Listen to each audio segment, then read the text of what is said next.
Cantar, quizás, assim começamos com Nat King Cole, um norte-americano, a cantar muito bem em espanhol. Está aqui a última edição do mês, no último dia do mês do nosso e vosso programa a Vivências. Hoje que é dia da mulher africana, 31 de julho. Uma boa música aqui, escolhida também um dos músicos preferidos da minha convidada. E eu devo dizer-lhes, caros ouvintes, que quando recebi a playlist, assim posso dizer, a lista de músicas da convidada, fiquei maravilhado com um bom gosto. É uma mulher que sabe apreciar boa música. E aqui, com uma exceção que desta vez não fui eu que escolhi os convidados. Não que ela não fizesse parte de uma lista, que eu já quisesse ter de pessoas aqui convidados, como eu já disse hoje de manhã, é sempre um prazer tê-la comigo, entrevistá-la. Ela conversa muito bem, uma grande comunicadora, sempre um prazer, mas foi a escolha do público. O público fez assim a escolha, ela acabou por ser a segunda escolha, como eu já tinha dito na semana passada. Vocês votaram para o Dia da Mulher Africana ser uma mulher.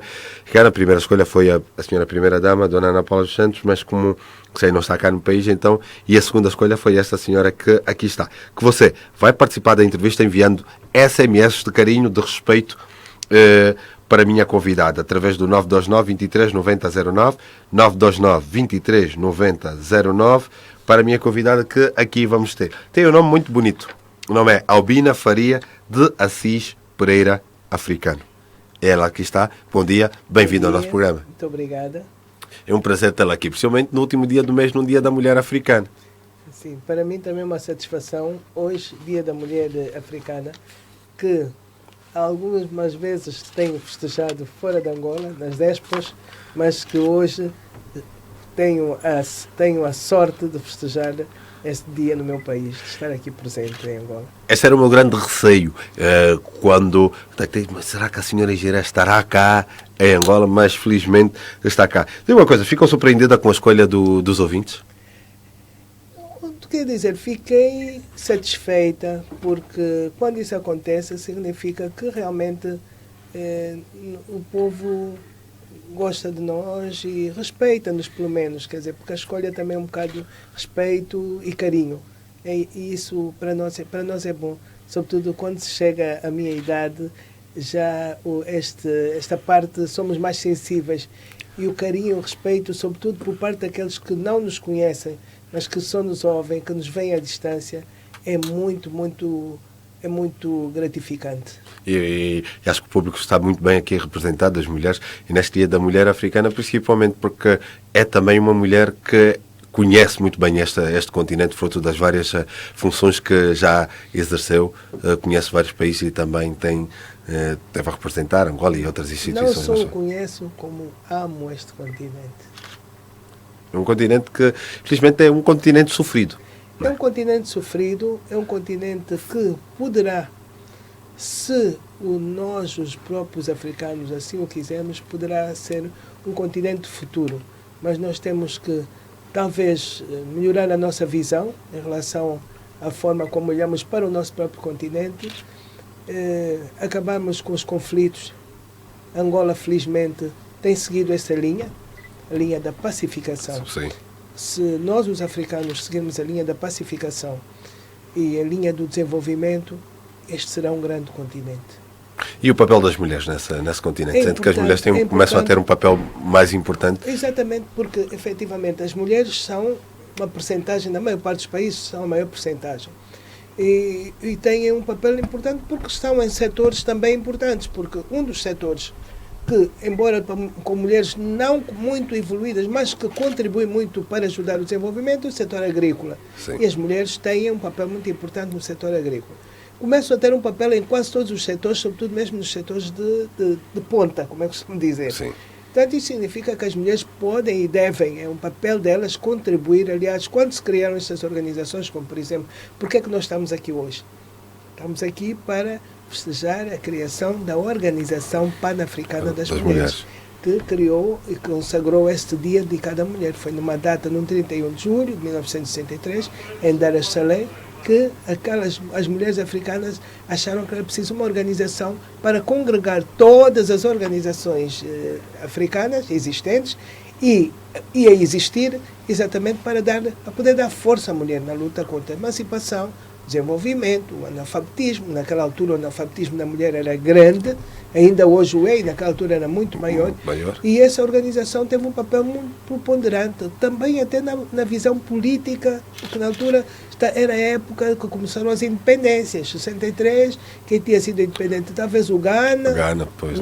A Argélia, não sei se talvez. Não sei mas se eram poucos países, pois. Muito poucos países. Africanos. Então, nessa altura também a força, estas organizações, como a nossa organização, a própria OMA, a Organização da Mulher Angolana, tiveram um papel importante no apoio à luta de libertação nacional dos respectivos povos. Portanto, esta organização pan-africana, espero que não morra. Angola lutou muito para que esta organização não morresse. Não sei se é do conhecimento geral.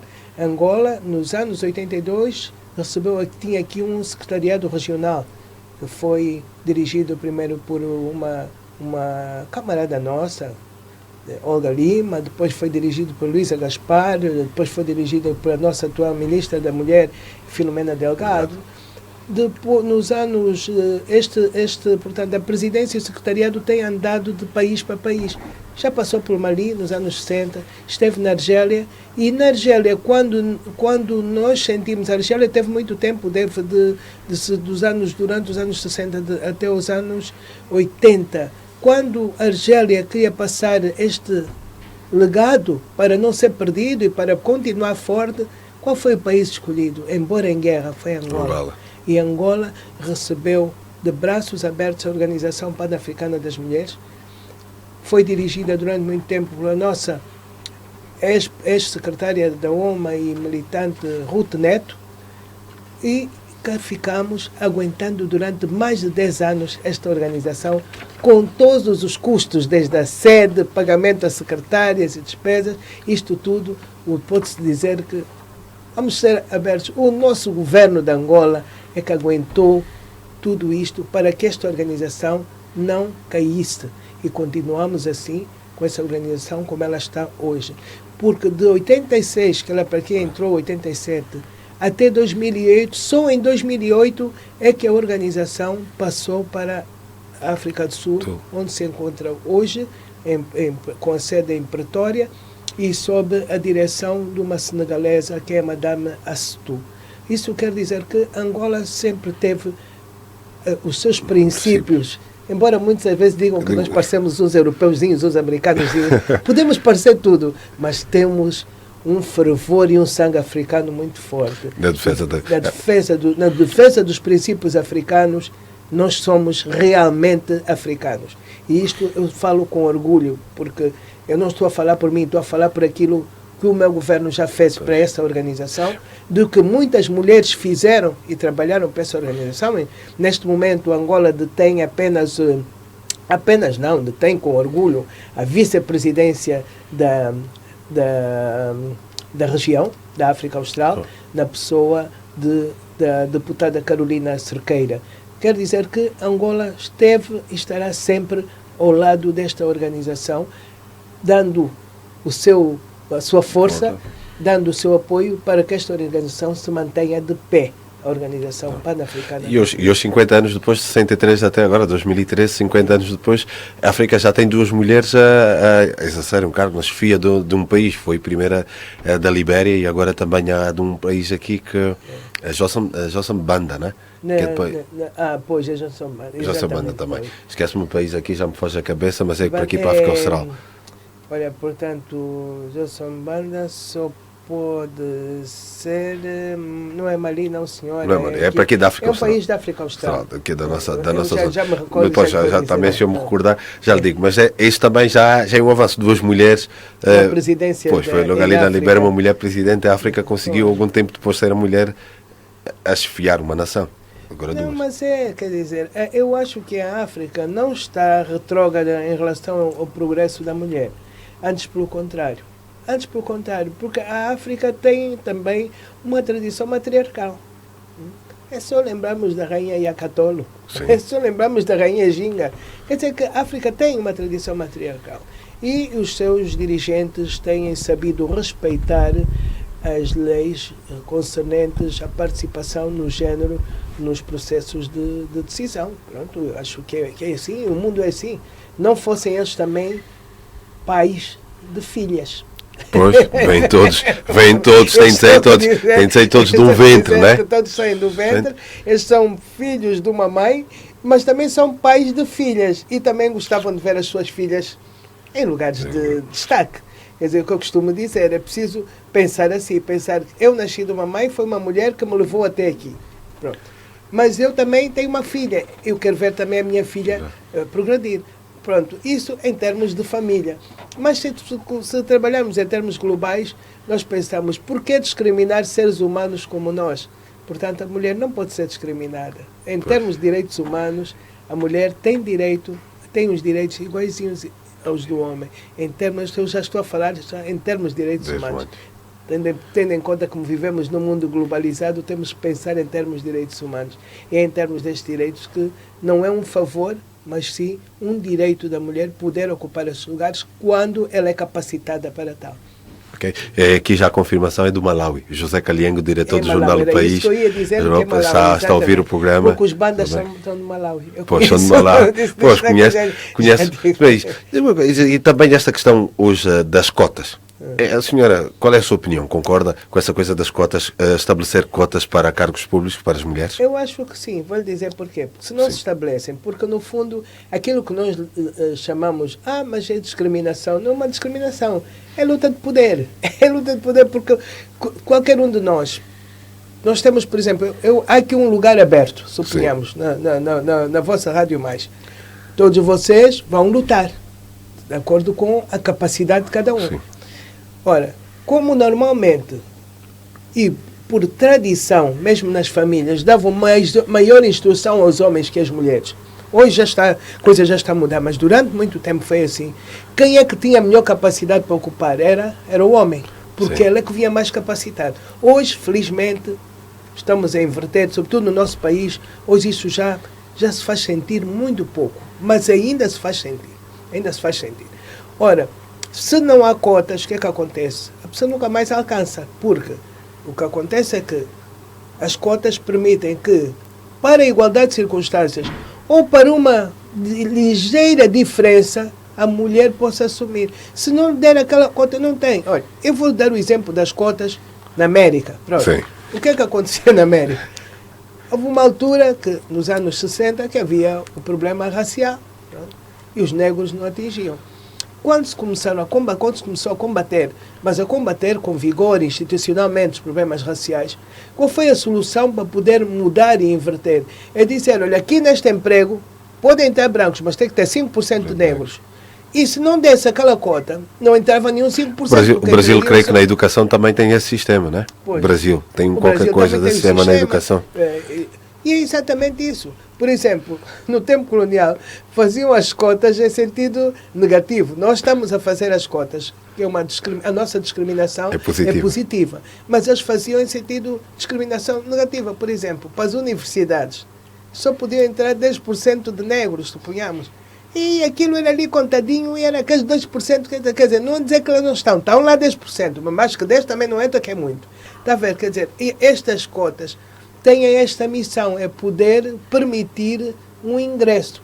Quando elas não entram, quando elas não existem, não entram, e por todas as razões, mais alguma, porque mesmo no nosso meio, onde há uma organização forte, há o Ministério da Mulher, ainda se põe o problema, vou colocar uma mulher, falta porque os filhos estão doentes, falta porque está grávida, falta porque vai ter o bebê. Quer dizer, esses pequenos pormenores que deviam ser contabilizados e fazer parte exatamente já de uma análise correta em termos de trabalho, que não são tidos em conta, fazem com que as mulheres tenham mais dificuldades de acesso que os homens.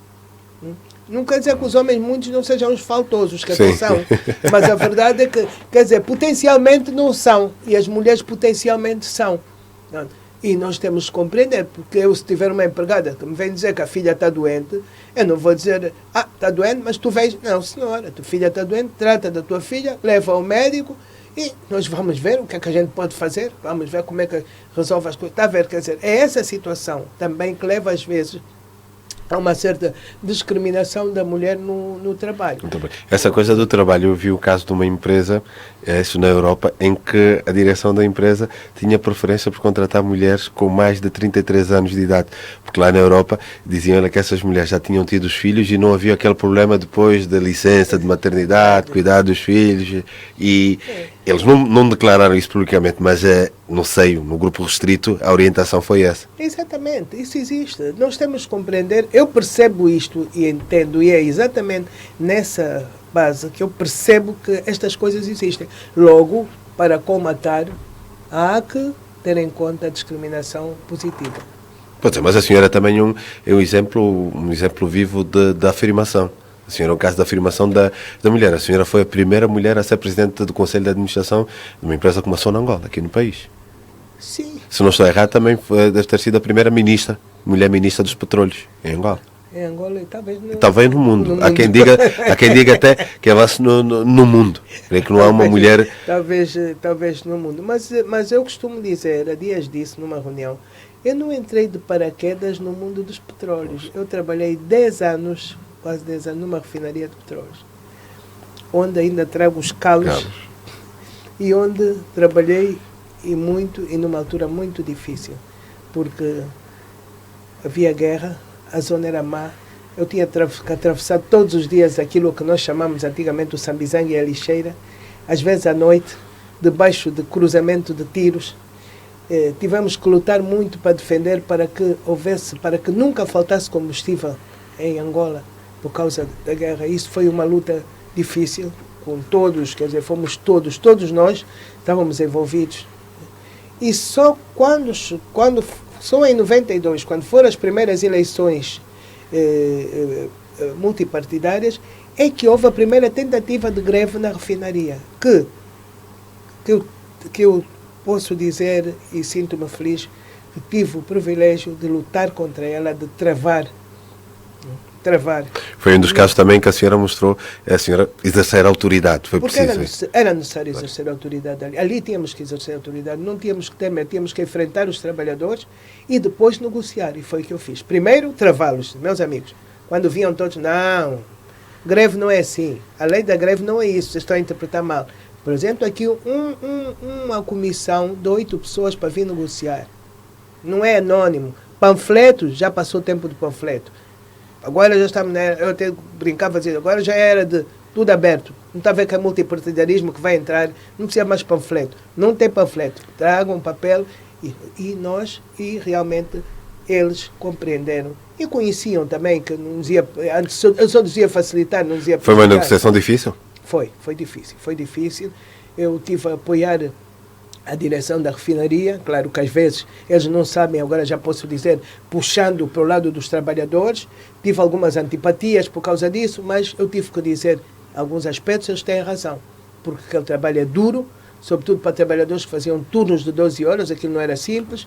Eu encontrei algumas situações que depois nós fomos corrigindo, situações por exemplo, o cabaz dos trabalhadores era um saco fechado, onde metiam latarias. Mas como é que é isso? Eu tive que falar com a direção da refinaria. Era estrangeira na altura a direção? Estrangeira, era Petrofina. Fui falar com eles. Não, isso não. Tenham paciência.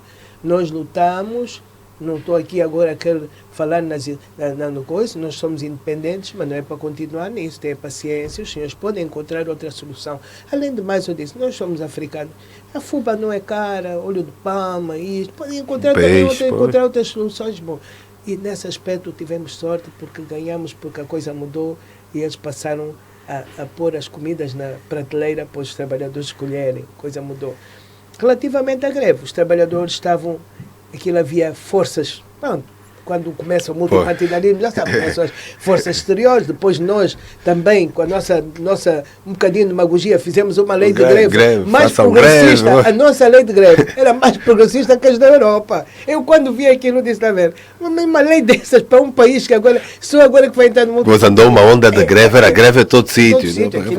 Bom, mas lá consegui, trava aqui, trava ali, fala aqui, conversa, negocia, vai para aqui, volta a negociar. Já tinham ideia, eu tinha noção do impacto da paragem da refinaria. Eles não tinham a noção, mas os que lhes estavam a empurrar sabiam que isto ia, qual era.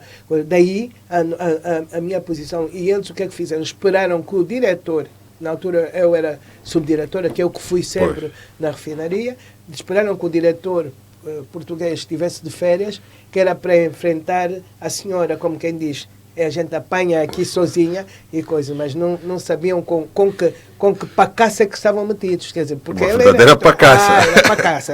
Ali virei mesmo pacaça, mas daquele tipo de pacaça frita. Mas por acaso os trabalhadores depois perceberam, conversavam comigo, conversavam. Eu disse, nós aqui, olha, eu não estou a defender nada, a única coisa que eu tenho aqui é salário, o meu salário também não é o melhor. Mas nós temos um problema que é um problema nacional. Tive que chamar alguns mais conscientes, havia lá um jovem Paim e outros assim, bom, como costumo dizer, um bocado mais nacionalistas. Chamei-eles e disse, o que temos aqui em causa, o que está em causa aqui é a nossa sobrevivência como país. Isso era importante. E isto eles começaram a compreender, pronto, e aos poucos problemas foram resolvidos. A própria companhia foi também melhorando um bocado as condições dos trabalhadores, porque eu própria não tinha uma condição muito boa, tínhamos uma condição péssima. Hoje o que tem um trabalhador de petróleo não era o que nós tínhamos. Tínhamos na altura um salário, magro salário, e que se degradava devido à inflação. E a desvalorização se degradava de janeiro até dezembro. Éramos capazes de começar, suponhamos, com 3.000 e acabar com 1.000. Não sei se está a ver, quer dizer, por causa da situação, nós tínhamos, na altura, a nossa inflação era inflação de 4, 5... Qual seria o prejuízo em termos económicos da paragem da refinaria? Grande. Em termos económicos era grande, em termos políticos era pior. Quer dizer, o grande problema não era só em termos económicos, em termos políticos. Porque nós estávamos em guerra e a guerra precisa de combustível para os aviões, para barcos, para tudo, para os carros. Precisávamos de combustível. Embora também importássemos, mas nós tínhamos que assegurar um estoque permanente ali para segurar. Ora, se nós tínhamos problemas em termos militares, não podíamos estar a permitir, porque a defesa de Angola foi boa para todos. Até os que estavam do lado contrário, hoje devem estar a analisar que não ganharíamos nada naquela altura se mudássemos o país. O problema de defender Angola e de manter Angola como ela está hoje é útil para todos, quer sejam da direita, da esquerda. Porque realmente Angola, se caísse, como estava a cair, quase a cair, na mão dos sul-africanos, eram eles hoje que estariam aqui a mandar. Não eram os angolanos. Se calhar nem estaríamos aqui a falar os dois. Nem estaríamos aqui hoje a falar os dois. E não eram os angolanos, os verdadeiros angolanos. Porque Portugal não tem condições para neocolonizar, mas a África do Sul é uma potência forte. Na altura, a África do Sul, com o apartheid, era uma potência. Tinha força, tinha muita força. Dizer que não tinha mentira, ela tinha força. Tinha bomba atômica, né? Tinha bomba atômica. Tinha bomba atômica. Por isso estão a ver. E é exatamente isso. Todo esse esforço que foi feito, eu não sou apologista de guerra, eu sou mesmo pacifista, não gosto de guerra, nem gosto de ver armas sequer, mas a verdade é que às vezes é preciso defender um país, é preciso defender a história deste país. Este país tem a sua história e não se pode perder assim de um dia para o outro. E vocês é que nem de a contar. Olha, eu já estou aqui a contar parte da história para aqueles jovens que nasceram há 4, 5, 6 anos, que não conheceram mais guerra, porque há 10 anos, felizmente, que estamos todos em paz e a conviver numa perfeita harmonia, como verdadeiros irmãos que somos.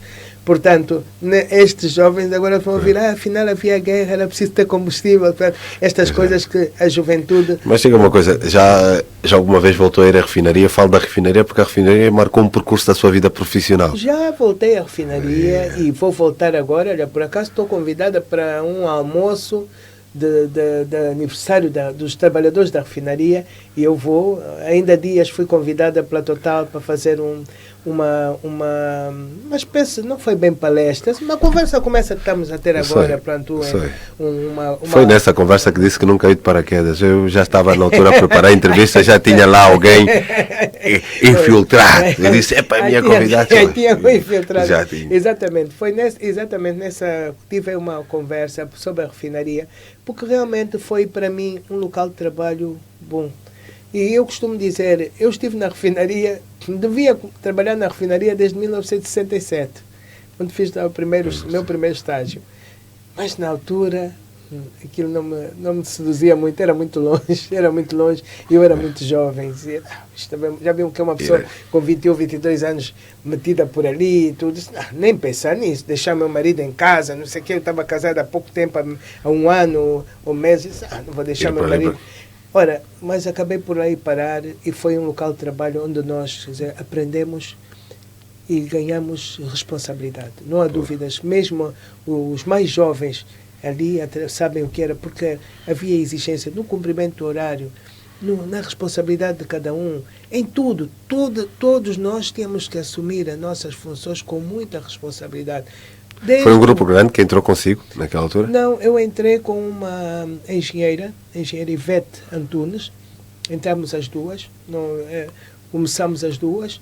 Ela já era até engenheira, porque eu fiz primeiro o meu curso de engenheiros técnicos e depois, por força do tempo colonial, tive que voltar para o primeiro ano de engenharia. É assim, mas não fez mal, porque ao menos fiquei com as matérias com as coisas mais consolidadas e tudo. E essa engenheira Ivete, na altura, quando eu estava a terminar, depois em 2003, em 74, desisti. Já estava no terceiro ano de engenharia, desisti por causa do desaparecimento do irmão meu na guerra e uma série de fatores que me deixaram um bocado depressiva, que não é o meu sistema de ser depressiva, mas na altura não fiquei bem comigo, não estava bem. Pronto, mas depois lá pensei que a vida é assim, que a vida continua e depois lá retomei. Então, essa engenheira Ivete ainda chegou a ser minha assistente. Depois ela deixou a universidade, porque ela era assistente da universidade, e entrou comigo. Entramos as duas. Lá lutamos as duas. Não era fácil, mas conseguimos vencer e conseguimos trabalhar. Ela, neste momento, ainda está a dar assessoria à refinaria. E hoje já vai ser construída outra refinaria. Vai ser construída, já devia ter sido construída. Já na altura defendia isso? Eu defendi sempre isso. Defendi quando era ministra. Lutei para que isso se realizasse. E eu vou explicar porquê. Explique. Porque as pessoas às vezes não entendem. Uma refinaria é sempre uma mais-valia. Porque o petróleo bruto só tem valor por causa da refinação. Porque o petróleo bruto, como ele vem do poço, não serve para nada. Ele só serve quando é desdobrado em produtos, sendo refinado e dando aquilo que nós chamamos a gasolina, o gasóleo, o gás, o queroseno de iluminação, o jet para aviação. Quer dizer, só assim é que o petróleo bruto tem valor. Então, o que é que acontece? Vamos supor que o petróleo bruto hoje está a $100 o barril, que é o preço dele, está entre 100 e 107, está mais ou menos nessa faixa. Mas vamos supor que o que às vezes acontece, daqui a um mês ou uma semana, vai parar a $80 o barril. Sabe o que é que acontece? A única maneira de tirar mais valia desse petróleo bruto é refiná-lo, porque o preço do combustível não vai baixar. A gasolina, embora o barril de petróleo baixou, o preço do combustível praticamente mantém-se. E se baixa o mínimo. Ao passo que o preço do petróleo sofreu uma decalagem, vamos lá, de $20, por exemplo, por barril. Está a ver? Portanto, os países que têm refinarias conseguem tirar sempre uma mais-valia do petróleo bruto. Quer dizer, quer o preço esteja, quando ele está alto, nós vendemos, transformamos, não sei o quê, mas se ele está baixo, também aproveitamos esse valor.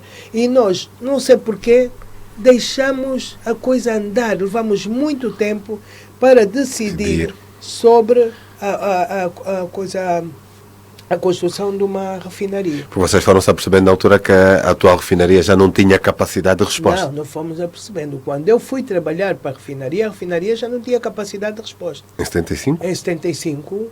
Em 75, não, eu não fui para 75, eu fui em 75, foi em 81 ou 82, parece. Sim.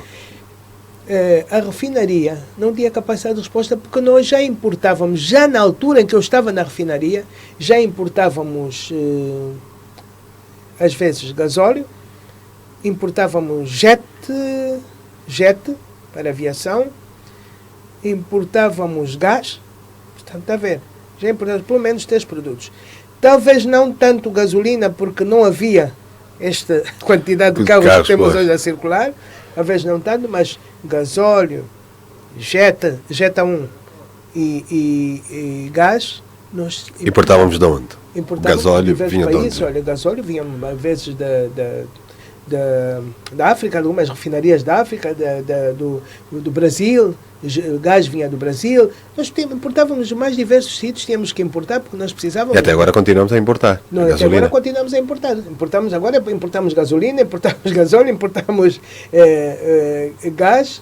Gás eu não sei se agora se o LPG, se a nova unidade de gás também dá para transformar LPG, porque o nosso gás doméstico é uma mistura de pentano e butano. O LPG é gás liquefeito de petróleo, gases do petróleo, portanto, não sei se com a nova unidade já temos gás suficiente para não importar, ou se ainda teremos necessidade de importar, mas penso que não. Penso que com essa unidade podemos talvez, porque este gás é um gás associado, mas nós podemos transformá-lo, porque em química tudo se transforma, no fundo passar de 2 moléculas para 3 ou 4, de 3 ou 4 para 4 ou 5, que é o que se faz com a gasolina, que é o que se faz com o resto. Portanto, em química não há problemas de passar de uma coisa para outra, é uma questão só de maquinaria, de equipamentos para fazer essa transformação.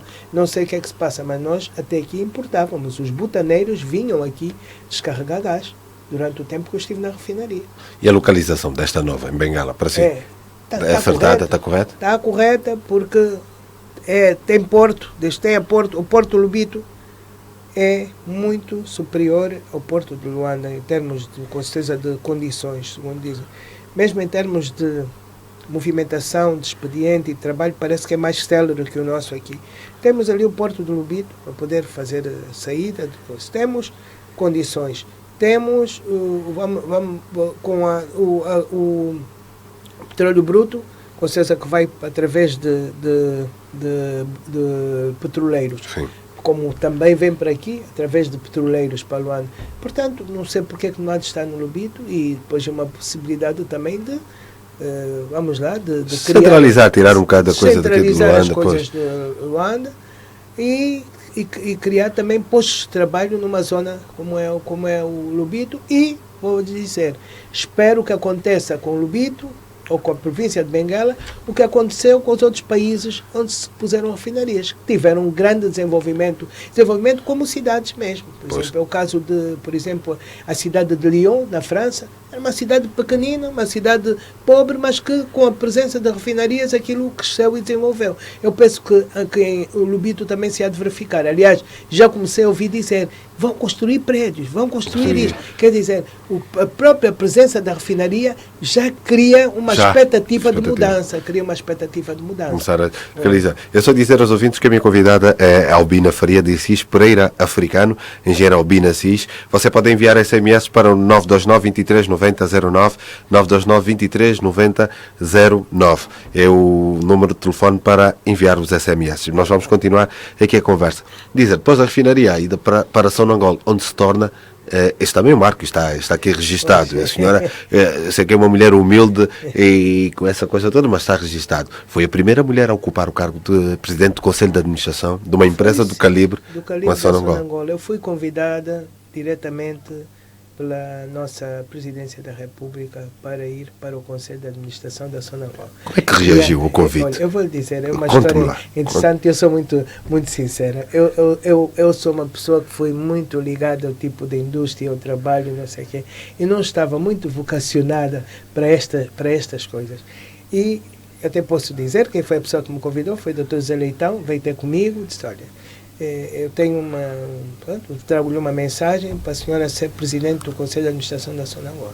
E eu fiquei assim um bocado apreensiva, cheguei a casa e disse, eu não estou nada preparada para essas coisas, eu sinto-me tão bem com meus operários, lá na refinaria, com as minhas calças jeans, agora vou mudar esta história toda, quer dizer, porque aliás, a minha família que me conhece sabe que eu não estou a mentir. É essa a minha maneira de ser, é a minha calça, a minha sapatilha e trabalho. Fui sempre assim. Mesmo quando dei aulas, nunca ninguém me viu. Quando vou para uma festa diferente, ponho os saltos. Mas para as aulas no tempo colonial, eu ponho a minha calça, fui das primeiras mulheres a ir trabalhar de calça. A princípio olhavam assim, depois os outros seguiram. Ia trabalhar de calça, bata em cima, porque na altura tínhamos de trabalhar com bata, e assim como sempre trabalhei. E aquilo, quer dizer, para mim, primeiro foi um choque, e sou sincera, foi um choque. Bem, fui para casa e disse, bom, eu até disse ao senhor, bem, eu vou pensar, depois digo alguma coisa. Entre pensa e não pensa. Conversou, teve a profunda conversa com a família? Conversou com o esposo, falei com os filhos? Com o meu marido, na altura os filhos ainda eram um bocado pequenos, mas falei com o meu marido. Meu marido também, como é uma pessoa também muito dada ao seu trabalho, médico, habituado ao seu gabinete, aos seus doentes. Na altura ele era acho que era diretora do Prenda, portanto, todos os seus doentes, o seu consultório, não sei o que também. Disse, realmente isto, pronto, olha, pronto, mas nós somos militantes, o meu marido é sempre assim, qualquer coisa diz, somos militantes, disse, está bem, pronto, vamos já ver, mas olha, não sei se é a melhor opção para mim, porque eu estou tão bem aqui com o meu trabalho, com meus operários, já estou habituado, já estou nessa vivência há quase 10 anos, não sei se é a melhor escolha, porque eu, pronto, nunca tive assim sempre um bocado de receio de sítios como a Zona Angola, onde havia muita gente, não sei se está a ver, quer dizer, eu gostava de evitar. Bom, enquanto estava neste...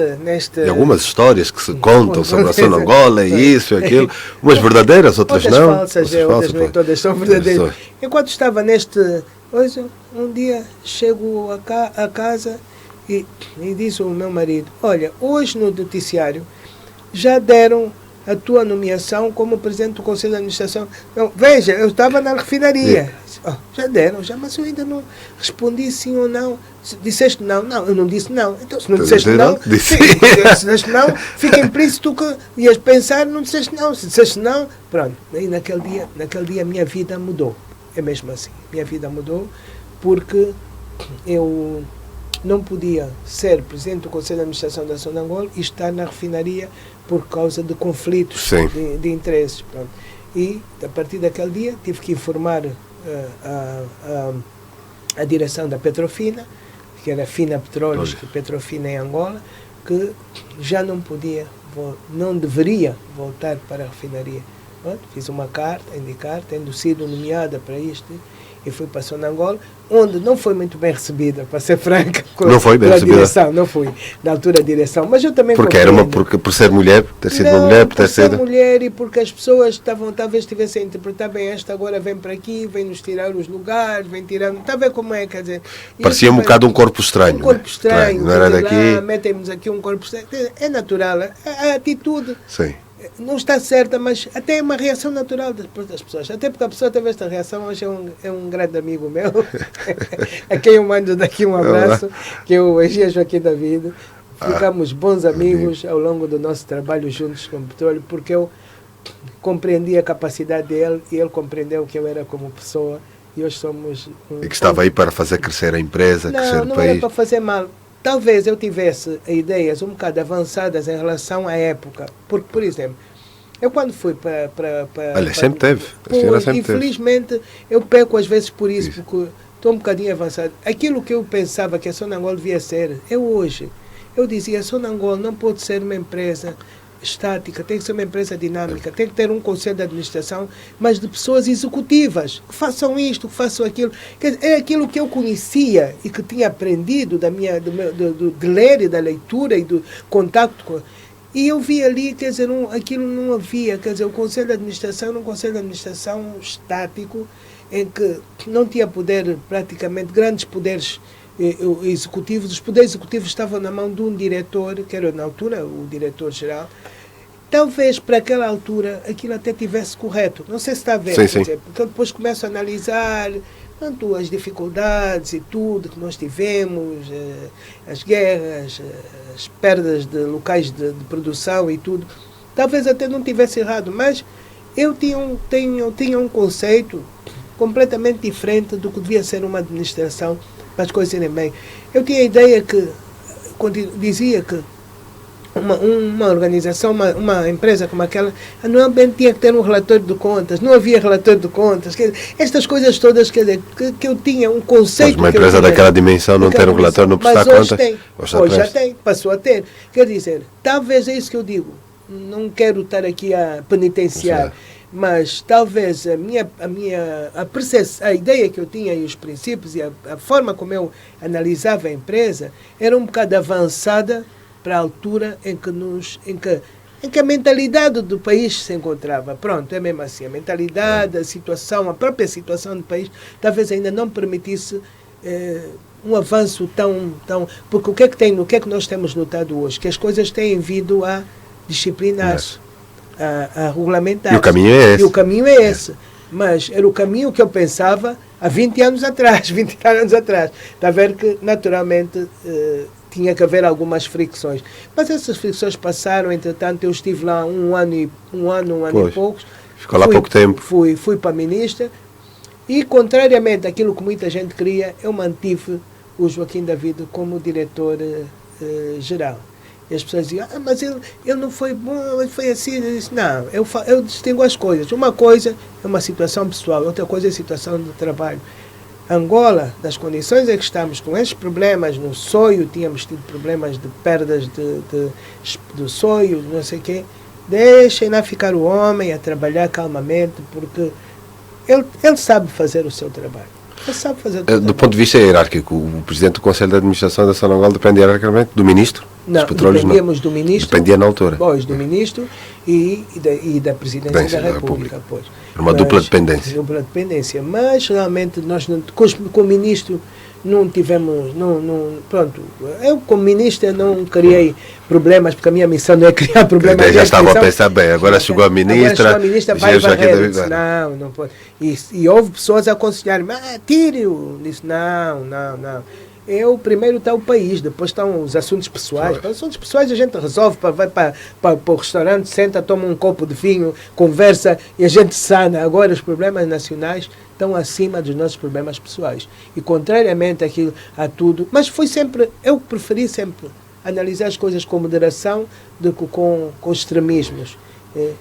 Porque eu acho que esta foi a melhor. E o Joaquim David ficou, saiu quando teve que sair, deu o seu contributo melhor para aquela empresa, não se pode dizer que não, porque no tempo dela a empresa melhorou relativamente na entrada de quadros, na escolha. Pronto, podia ter os seus aspectos, alguns pequenos aspectos negativos, mas teve muitos aspectos positivos, e é assim que eu acho que se deve analisar as pessoas. Nós temos que fazer sempre uma análise entre o que é bom foi feito e o que é mau, fazer o somatório. Se o somatório do que é bom for bom, então esta pessoa, mesmo fazendo alguma coisa má, não é tão má. Porque aquilo que nos une é muito mais forte que aquilo que nos separa, né? Exatamente, é isso que eu costumo dizer. O que nos une tem que ser mais forte que nos separa. E ele realmente conseguiu, e só assim é que se pode compreender que depois tenha saído dali para Ministro das Finanças, depois para Ministro da Indústria. Onde os dois passaram também. A senhora passou pelo Ministério da Indústria. Curioso, também a história. Eu passei-lhe a pasta de bom. Passei a pasta de bom gosto. Sabe porquê? Ele era Ministro das Finanças e nós de vez em quando tínhamos, não era fricções, era aquele aspecto. Mas isto aqui, aquelas posições de cada um. E depois, quando ele foi para Ministro da Indústria, ele dizia para o pessoal, ai, Deus é grande, ainda bem que o Joaquim David veio para Ministro da Indústria, porque ele depois sentiu na carne, coitado, o que é ser Ministro da Indústria naquela altura. Mas é assim, pronto, a vida é isso e nós estamos todos a lutar, estamos todos num barco que é o único, que é o barco que é Angola. E nesse aspecto eu já disse, não devemos ter nem rancores, nem problemas, nem nada. Temos todos que contribuir para levá-la a bom porto. Porque eu vou lhe dizer, ele em termos de pessoa, é uma pessoa excelente, é verdade, em termos de pessoa, uma pessoa excelente. Naturalmente que naquela altura qualquer pessoa que vê alguém chegar e diz, bom, esta vem, presidente do Conselho de Administração, daqui a pouco estou daqui para fora. Quer dizer, a pessoa começa a sentir-se um bocadinho, pronto, sente-se um bocadinho, é natural. Eu já estava lá há alguns anos e tudo, mas as coisas não são assim. Nós ainda temos Mas isso acaba por ser uma reação normal, É não é? normal, E principalmente a senhora veio da área. Eu, se lhe falar do meu caso prático, eu não venho da área da comunicação social, venho de uma área completamente diferente. Normal que quando entrasse algumas pessoas torcessem o nariz, mas esse não é daqui, mas quem é esse? Como é que ele veio? Entrou, como é que é essa coisa toda? O tal, como se dizer, lá vem mais um de paraquedas, Queda. que é assim como nós chamamos, mas é assim mesmo. Mas olha, tudo se passou e hoje somos bons camaradas. E o Ministério dos Petróleos, a sua passagem no Ministério? Foi Também boa. foi marcado, ficou 7 anos por aí, né? 6 anos e qualquer coisa. 92, 99. Não, foi realmente, pronto, uma passagem boa. Foi uma experiência boa que tive. Porque A todos os níveis? Pessoal, profissional? Pessoal, profissional. Foi a melhor experiência que tive a nível do Ministério. Por exemplo, não gosto muito da passagem para o Ministério da Indústria, mas para os petróleos sim. Por quê? Porque eu já vinha da área de petróleos. E o que foi mais ou menos um complemento daquilo que eu trazia. Eu trazia tudo sobre refinação. E ali tive que trabalhar de uma forma global, refinação, que é o que nós chamamos o upstream e o downstream. Eu vinha com o downstream, que é a refinação, distribuição, combustíveis, isto, aquilo. Então ali entrei para a parte de produção, barris de petróleo, estruturas de blocos petrolíferos, empresas, contratos, quer dizer, uma série de coisas que realmente complementavam. Por outro lado, o ambiente, os problemas sociais associados ao Ministério dos Petróleos foram muito diferentes dos problemas sociais da refinação.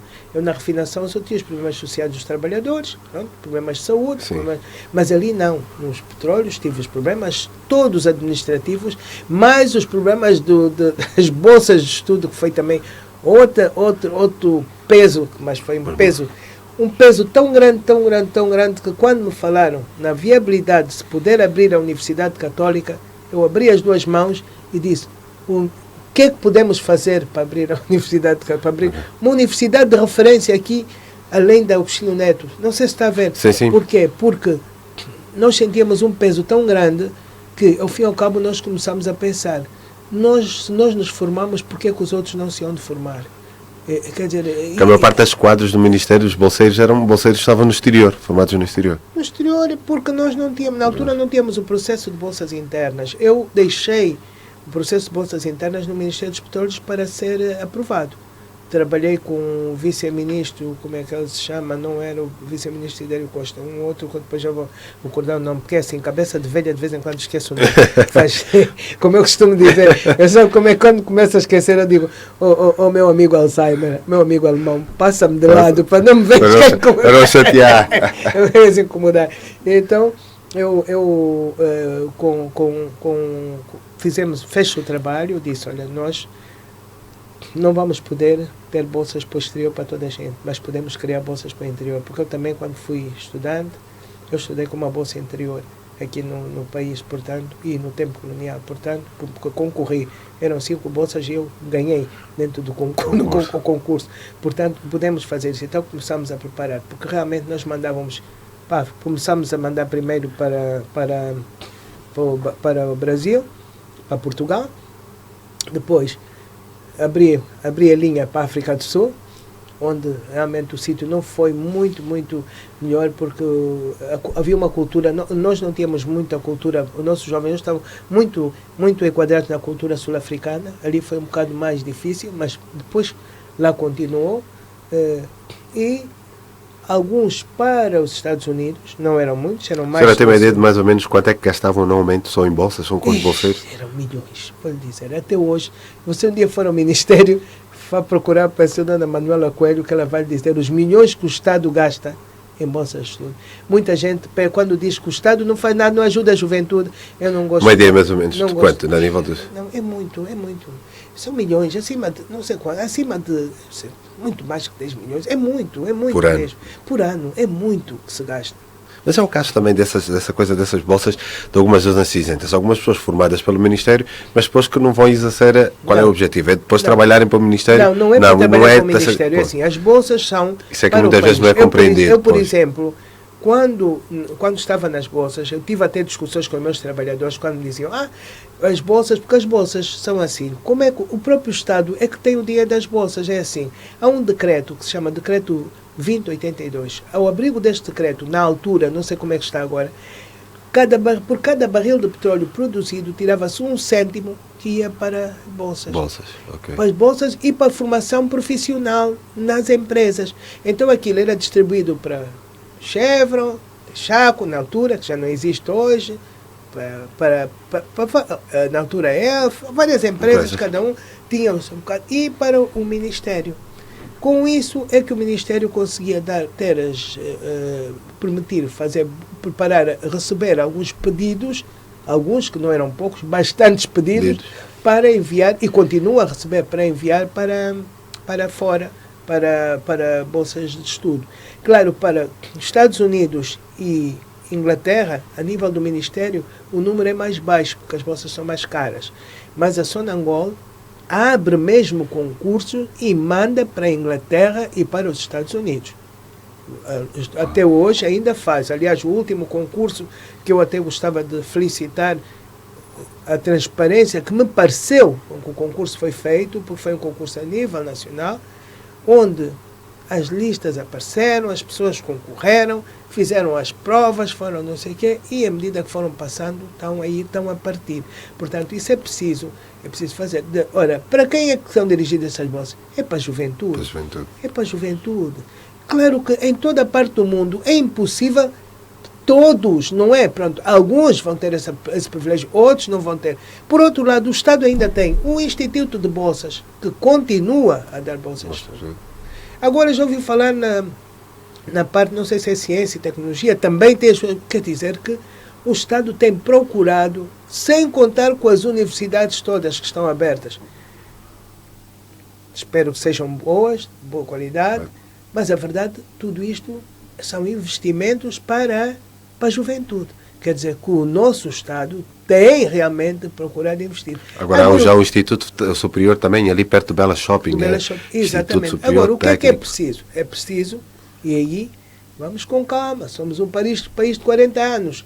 Temos que ir começando a desenvolver a nossa indústria transformadora, a nossa indústria agroalimentar, tudo isto para que estes quadros formados tenham os seus respectivos empregos.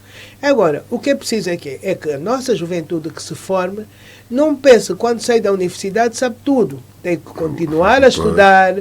É verdade. Eu disse isso a um jovem que tinha acabado de chegar à refinaria, que depois me foi substituir quando eu saí. Disse, olha, engenheiro fulano, você acabou o seu curso, meus parabéns, mas a partir de agora é que vai ver que não sabe nada. Foi o que aconteceu comigo quando cheguei aqui. Quando começaram a aparecer os problemas, disse, mas eu andei a estudar tanto tempo e afinal... Da teoria, mas na prática... Na prática. E aí é que está. É essa humildade que a juventude tem que ter. Depois de formado, sim senhor, seu engenheiro, seu doutor, mas continuar a estudar, continuar a aperfeiçoar-se no trabalho, dedicar-se, né? O trabalho não são só, quando se começa a trabalhar, não são só as 5 horas de trabalho, são as 5 horas mais 2 em casa, ou mais 3 em casa. Exatamente para nós termos quadros de qualidade. E não pensar que somos substituídos, vêm de fora. Não, eu não gosto de discutir esta parte. Nessa parte. Mas vou colocar uma questão antes de ouvirmos música. Mas é saber, o Instituto Médio de Petróleos, nós temos cá apenas um que é no SUM. E há algumas questões que as pessoas colocam. Por que não a existência de institutos médios de petróleo lá nas zonas onde se produz o petróleo? Porque não é fácil colocar, por causa de... Porque o Instituto Médio exige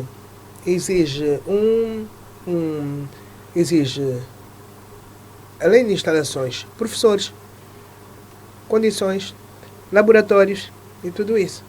Ora, isso não é muito fácil. Nós ainda estávamos a tentar colocar um instituto médio, estava para se fazer na província do Zaire. Sim. Ainda esteve a pensar, mas por que não congregar as pessoas todas ali? Não faz mal nenhum, porque quando as pessoas saem dos seus locais de trabalho, porque aquele instituto é preparação, sobretudo, de operadores de produção, operadores de refinação, todo tipo de operador da indústria petrolífera, desde o upstream ao downstream. Então, nós congregamos ali, todos naquele instituto, que não foi fácil aquele instituto sobreviver. Aquele instituto foi atacado 2 vezes durante a guerra. 2 vezes. A segunda, uma das vezes, os professores eram italianos, fugiram, desapareceram. Eu tive que arranjar professores como quem procura pessoas no mercado. É verdade, para poder manter, já estava eu como ministra, para poder manter aquele instituto, para não fechar. Depois criamos, não sei se ainda se mantém o mesmo sistema, criamos uma empresa de técnicos que vêm de fora para ajudar a formação técnica. Só vêm ali, eles não só trabalham ali como mestres para preparar os nossos técnicos, para depois os nossos técnicos irem para as sondas e para as plataformas e para a refinaria. É tudo feito ali. E aquele instituto foi criado com uma visão regional, até não era só nacional. Porque, lembro-me no meu tempo, tivemos lá trabalhadores vindos da Tanzânia e de mais outros 2 países africanos que estiveram ali e que se formaram em refinação. Em refinação e em operação, eram operadores. Por isso quer dizer que aquele instituto era um instituto cuja ideia, ele até foi feito com a cooperação italiana, havia uma empresa Comerinte, foi a que trabalhou para ali, e a ideia era criar ali um núcleo regional para apoiar todos os países da nossa região austral que precisassem de formação na área petrolífera. Okay. E funcionou assim e funciona. Havia uma ideia que também eu na altura já tinha avançado quando era ministra, que era criarmos um Instituto Superior de Petróleos. Isso podíamos fazer uma escola superior de petróleos, em vez de ser só uma escola a nível médio como temos. Para isso, na altura, eu mandei um grupo ao Instituto Francês de Petróleos. E tinha mandado outro para a Inglaterra, também, porque a Inglaterra também tem um instituto, para ver como é que as coisas funcionavam, o que é que era possível fazer, no sentido de criarmos um Instituto Superior de Petróleos. Porque o nosso instituto, que nós chamamos o INPE, o INPE veio de uma escola central de petróleos, depois da escola central de petróleos transformamos em instituto que queremos que lhe demos uma afeição regional. Mas nós precisávamos, como país produtor de petróleo em África, e se nós continuamos, não sei se ainda estamos um bocadinho atrás da Nigéria, mas nós, com um bocado, com um puxãozinho, nós podemos apanhar a Nigéria e até provavelmente ultrapassá-la. Pronto, é uma questão de organização, porque nós temos muita coisa ainda para explorar, sobretudo no onshore. Naturalmente, nós podemos ter um instituto desses. Quando se refere a onshore, é em terra. Em terra, é. Offshore é que é no mar. Offshore é no mar. Não, já estou aprendendo aquele downstream, upstream, eu já estou aqui, eu estava aprendendo. Eu penso que estou a falar com técnico, desculpa lá. Onshore é terra, offshore é mar. Upstream é tudo que diz respeito à exploração de petróleo, desde ao local onde ele aparece, o poço do petróleo, até a sua entrega para a exportação ou para a refinação. Isto é o upstream. O downstream é a parte da refinação e tudo que seja tratamento já subsequente do petróleo, incluindo também, podemos até incluir no downstream a petroquímica, também é tudo isto já é downstream. Já viu a vantagem de fazer um programa deste, que vou aprendendo com os meus convidados, são convidados das mais variadas áreas, mas também é dizer aqui que temos as mensagens só, assim, rapidinho vamos ler. Ele diz, bom dia, tinha 13 anos, agora tenho 32 e vi a senhora Albina Cis passar todas as manhãs no Sambizanga, no seu Land Cruiser. É o António Padre que diz. É o António Padre que fala aqui a dizer que havia passar na zona do Sambizanga. É verdade. E aqui também o Manuel Gando, que enviou uma mensagem. Vamos ver aqui. Bom dia, Laureano. Muito parabéns para as mulheres. É para louvar este programa cada vez melhor e a convidar celebridades. É que gosto muito da calma da engenheira Albina Cis, pelo esforço que já fez neste ramo.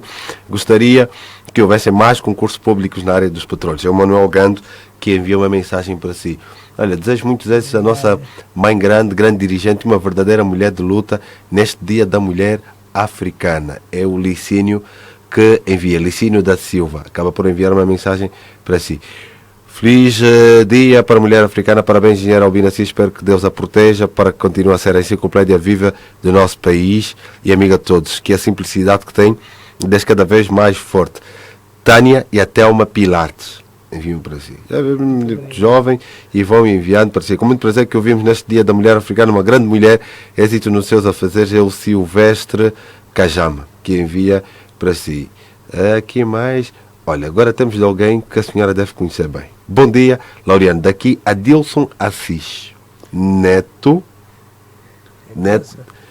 da senhora Maria, da falecida Maria da Conceição Assis, filha do senhor Mateus Assis, do Marçal, também, falecido tio da senhora. Pois é. Ele diz que gostaria de conhecer a avó Albina, o Adilson Assis. Conhece bem, esse é filho da falecida Maria Assis, que é filha do Mateus Assis. Mateus Assis, meu tio. Seu tio, irmão da... Não, primo do meu pai. Ah, primo do seu pai. Ok, família do Marçal. Esse Marçal também que viveu, que mais à frente vamos falar. Cerca de 8 anos no Marçal. É verdade. Bom dia, Laureano. Estou a ouvir o programa e um grande abraço a essa linda, maravilhosa senhora Noé Venâncio, Nico Venâncio, um ouvinte assíduo também do nosso programa, não é? A enviar aqui um abraço. Bom dia, desejo tudo bom a essa senhora engenheira Albina Assis. Sou um grande admirador, tanto a nível profissional e como mulher. A África está bem representada com esta mulher. E você pode enviar para o 929-23-9009. 929-23-9009 é o terminal telefónico para envio de SMS para a minha convidada engenheira Albina Assis. Ela abriu, nós colocamos a música de Nat King Cole, quizás, que é um dos músicos filhos da senhora. Gosta da música de Nat King Cole? Sim, senhor, por que não? Adoro Nat King Cole. E era um gato, Nat King Cole. Moreninho, assim. Era bonito como a filhinha dele também. A Natalie Cole. Natalie Cole. E agora vamos ouvir uma que também escolheu, mas esse é seu sobrinho, Daniel Nascimento. Sim, senhora, gosto do Dani. Sobrinho e camba, como se chama dizer. É filho da sua irmã, Maria do Carmo. Filho da minha irmã. E contrariamente, o meu afilhado é o irmão dele mais novo, mas o meu camba é o Dani. É o Dani Nascimento. E gosta dessa música que escolheu? Essa é aquela que som de quando... Gosto, sim, senhor. Gosto, porque é para a gente não esquecer. É verdade. Eu quis som, para não esquecer. É Daniel Nascimento que vamos ouvir esta música, que é sobrinho aqui da nossa convidada. Vamos ouvir a música e depois voltamos já. Não se esqueçam, 929-23-9009 está à sua disposição para envio de SMS. É o programa Vivências. Hoje, Dia da Mulher Africana. Uma grande mulher a representar aqui a nossa Angola e o nosso continente. Muito obrigado e até já.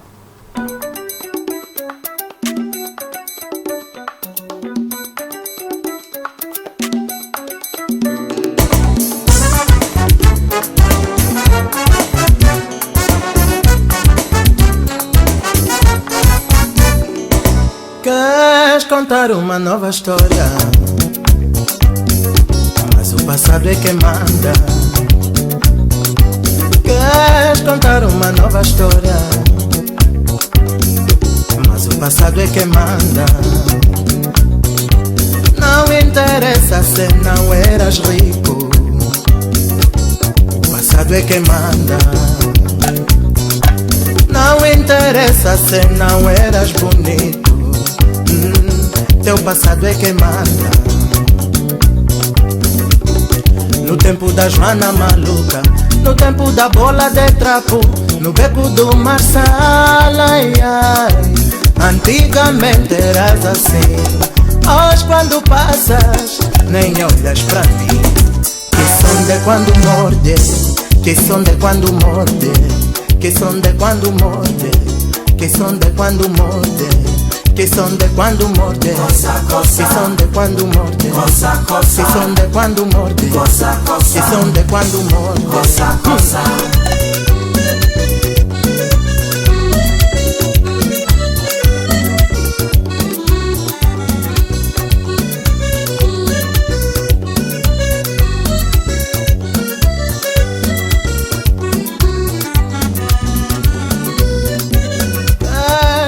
Uma nova história, mas o passado é que manda. Queres contar uma nova história, mas o passado é que manda.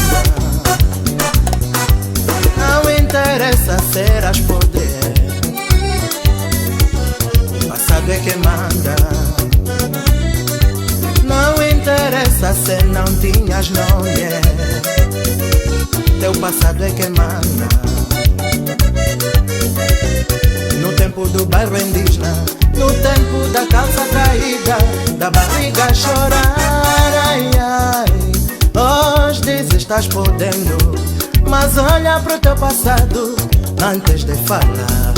Que som de quando morde, que som de quando morde, que som de quando morde, que som de quando morde, que som de quando morde, que som de quando morde, que som de quando morde, que som de quando morde.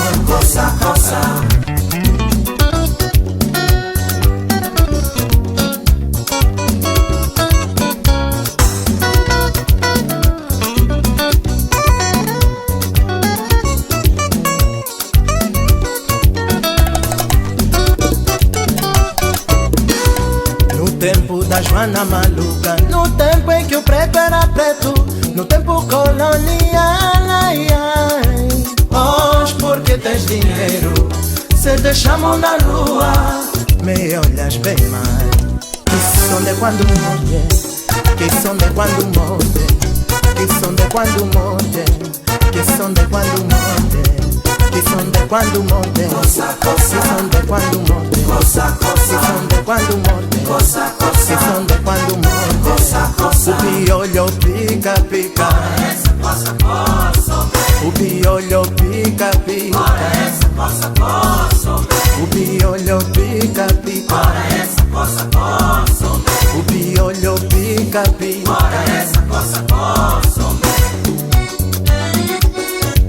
Coça, coça, man.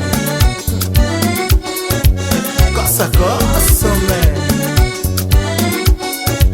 Coça, coça, man.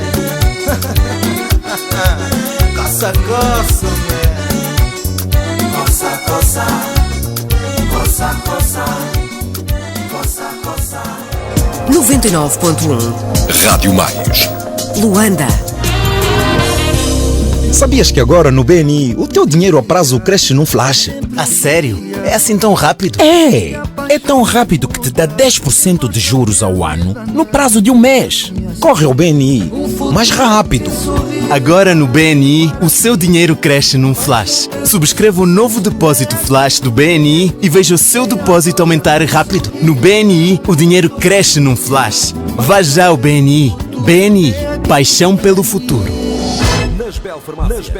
Nasbel Farmácia, nascemos para o servir. Estamos na rua Pedro de Castro, Vandunenloy, em frente à pista de motocross. Contacto 923 310 728. Avô! Agora não, o avô está a tentar fatiar este fiambre. Mas avô... Não me distraias. A tua avó gosta das fatias bem bonitas. Oh avô, a Valinho já faz fatiados de fiambre. Fatiados de fiambre nacional. De fiambre, de presunto. E não disseste antes? Estes candengues não respeitam os mais velhos. No meu tempo... No seu tempo não havia fatiados Valinho. Novos fatiados Valinho, sempre frescos, sempre angolanos. Carnes Valinho, Angola com qualidade.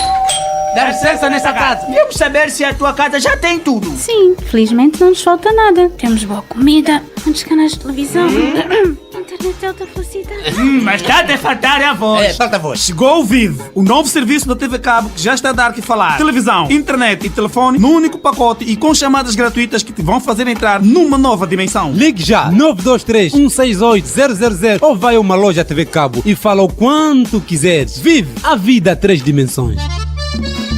Em tempo de cacimbo, o Semba aquece o seu domingo. O Cubata Hills apresenta Tardes do Semba. Este domingo, com Lulas da Paixão, Pedro Cabenha e Legalize. E ainda teatro com o grupo Cubata Artes. Não perca, domingo 4 de agosto, a partir das 13 horas, Cubata Hills, o seu espaço de família. Venha da obra, do terreno ou da pedreira, traga sacas, bidões, paletes ou madeira, sejam gramas, toneladas, litros ou quilos, o Hino 300 leva tudo, com ele não há vacilos. Sejam barrotes, pacotes ou caixotes, seja para montar ou seja para desmontar, no Hino 300 tudo se vai encaixar. Seja qual for o seu negócio, há sempre um caminhão Hino que se encaixa nele. Aproveite os preços especiais na Toyota de Angola e nos agentes autorizados. Toyota de Angola, o seu Onjango. Sabias que agora no BNI o teu dinheiro a prazo cresce num flash? A sério? É assim tão rápido? É tão rápido que te dá 10% de juros ao ano no prazo de um mês. Corre ao BNI, mais rápido. Agora no BNI, o seu dinheiro cresce num flash. Subscreva o novo depósito flash do BNI e veja o seu depósito aumentar rápido. No BNI, o dinheiro cresce num flash. Vá já ao BNI. BNI, paixão pelo futuro. Com a minha Nissan Hard Body, eu posso ir fazer surf, windsurf, escalada, BTT ou mergulho. Posso ir fazer parapente ou passear de canoa. E sabem que mais? É isso mesmo que eu vou fazer a seguir! Com a gama Nissan Hard Body, você pode fazer tudo o que lhe apetecer. Agora com novos preços, mas com a mesma robustez, resistência e qualidade que fazem da Hard Body a pick-up ideal para chegar tão longe quanto quiser. Venha conhecê-la num stand TDA ou visite tda.co.ao. E cá estamos, hoje é dia 31 de julho de 2013, dia da mulher africana. E hoje é dia de Obina Assis aqui no Vivências. E ela que aqui está a representar as angolanas, as mulheres africanas. E vamos dar umas mensagens. Parabéns por teres convidado a engenheira Obina Assis. Passei no INPE, Instituto Nacional de Petróleos, Carvalho Silveira. É verdade, Carvalho Silveira, a enviar mensagens. Vamos ler ainda algumas mensagens. É aqui que, bom dia, Laureano. Eu sou a Maria Luísa Ambrosio. Gostaria de saber da engenheira Obina Assis, onde é que anda a amicíssima e colega dela, Bruna Lobo? A Bruna Lobo, eu vou dizer, não é minha colega. Ok. Eu não queria falar nisso porque ela foi tocar num aspecto que eu não queria falar. A Bruna Lobo não é minha colega porque é uma miúda de 27 anos, minha funcionária, que roubou na comissão da Expo e está presa. Ok. Responda, se for possível responda mesmo. Responder a esta pessoa, pois. Está presa e bem presa porque roubou. Eu vou vos explicar como é que ela roubou. Mandou emitir um cartão de crédito da Expo em meu nome e roubou $130 mil em despesas do cartão em meu nome. Não é minha colega. Então não é colega, não é minha colega, é uma miúda, minha funcionária, não é minha colega. Quem tinha dado voto de confiança e fez esse tipo de coisas. Pois, porque como trabalhava comigo desde 2006, tinha assinatura para, na minha ausência, ela e a diretora administrativa que com ela trabalhava assinarem os papéis. Então fez isso e ainda fez mais. Diga a essa senhora que ela vai ser reforçado o processo dela porque meteu uma fatura na coisa que foi descoberta agora, que a fatura, que eles próprios disseram que a fatura nunca prestaram aquele serviço e receberam o dinheiro por essa fatura. Pois, mas é que nessas coisas aqui fica a engenheira Obina Assis, nessas coisas é muito reta. Muito reta. E agora, reta e correta. Até estava quando estava a tentar ter um bocadinho aliviar, disse, bom, já fez 45 dias de prisão, que vai ser julgada cá fora, aparece essa fatura falsa dentro do processo. Pois, às vezes confia-se nas pessoas e fazem isso. Bom dia, engenheira Obina Assis, uma lenda viva na área petrolífera, honestidade e lealdade fazem dela uma grande mulher. Olha, aqui é enviar. Bom dia, Laureano. Eu admiro muito a engenheira Obina Assis. Gostaria de conhecê-la mais perto. Como é que faço? Olha, vai aparecendo. Olha, nesta semana vão fazer a apresentação, nesta sexta-feira, da imagem, da logomarca, né? Da logomarca. Onde é que será? Vai ser no centro de imprensa a nível de Melo.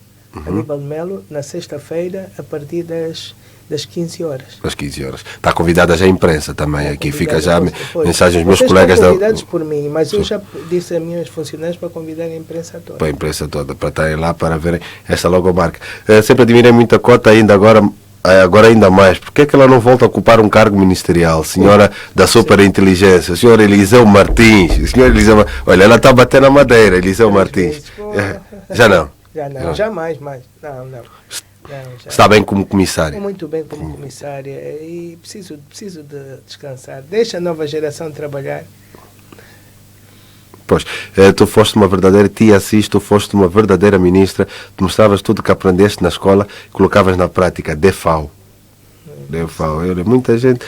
Há pessoas que a senhora nem conhece. Olha, bom dia, parabéns por estar a falar com uma mulher muito inteligente. É bom ouvir esta linda mulher que escreveu. Sou o Edson Vieira Fontes Pereira. Olha aqui, muita gente. E vamos chegando aqui cada vez mais. Aqui Olha, aqui já disse a Diva Cis. Bom dia, daqui a Diva Cis, filha da prima Joaquina e neta do avô Diogo. Essa já lemos essa mensagem. Vai chegando também aqui mensagens da família. Vai conhecendo cada vez mais família. Mais família, isso é bom. Isso é bom. E você envia a sua mensagem para 929 23 90 09. 929 23 90 09.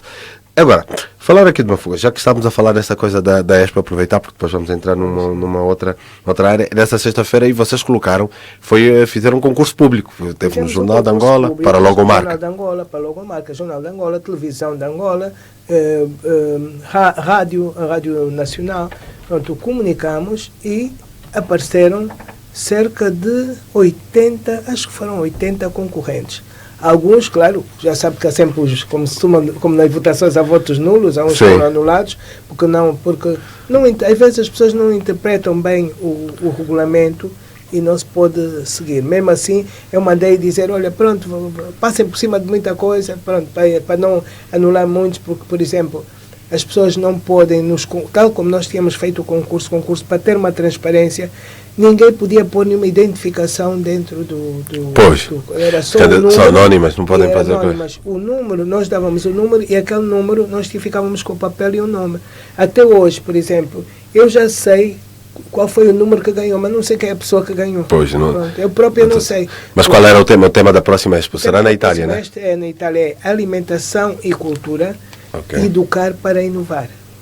Alimentação e cultura, educar para inovar. Eu não vou dizer que curioso até que a sede da FAO está na Itália, né? Mas não era fácil para eles fazer transformar isso depois no logotipo, não foi simples. Mas mesmo assim ainda apareceram coisas interessantes, apareceram trabalhos bonitos. Mas é curioso que desses trabalhos, dessas candidaturas, todas foram de Luanda, as províncias. Nós mandamos para as províncias, é capaz de não acreditar que, da mesma maneira que nos mandou para Luanda, mandou-se para as províncias. Comunicou-se o Ministério da Administração do Território, mandou-se diretamente para os governos provinciais. Não houve uma única resposta. Quando havia ali prazos, havia datas, havia não sei o quê. Bom, às vezes, sabe, as pessoas têm outras prioridades. Foi isso que eu disse, o meu pessoal, quando disse, então o que é que vamos fazer? Mandei uma carta às províncias a dizer que ia abrir, a partir do dia tal, as propostas. É tudo quanto podia fazer para... Tem que se cumprir, tem prazos para cumprir.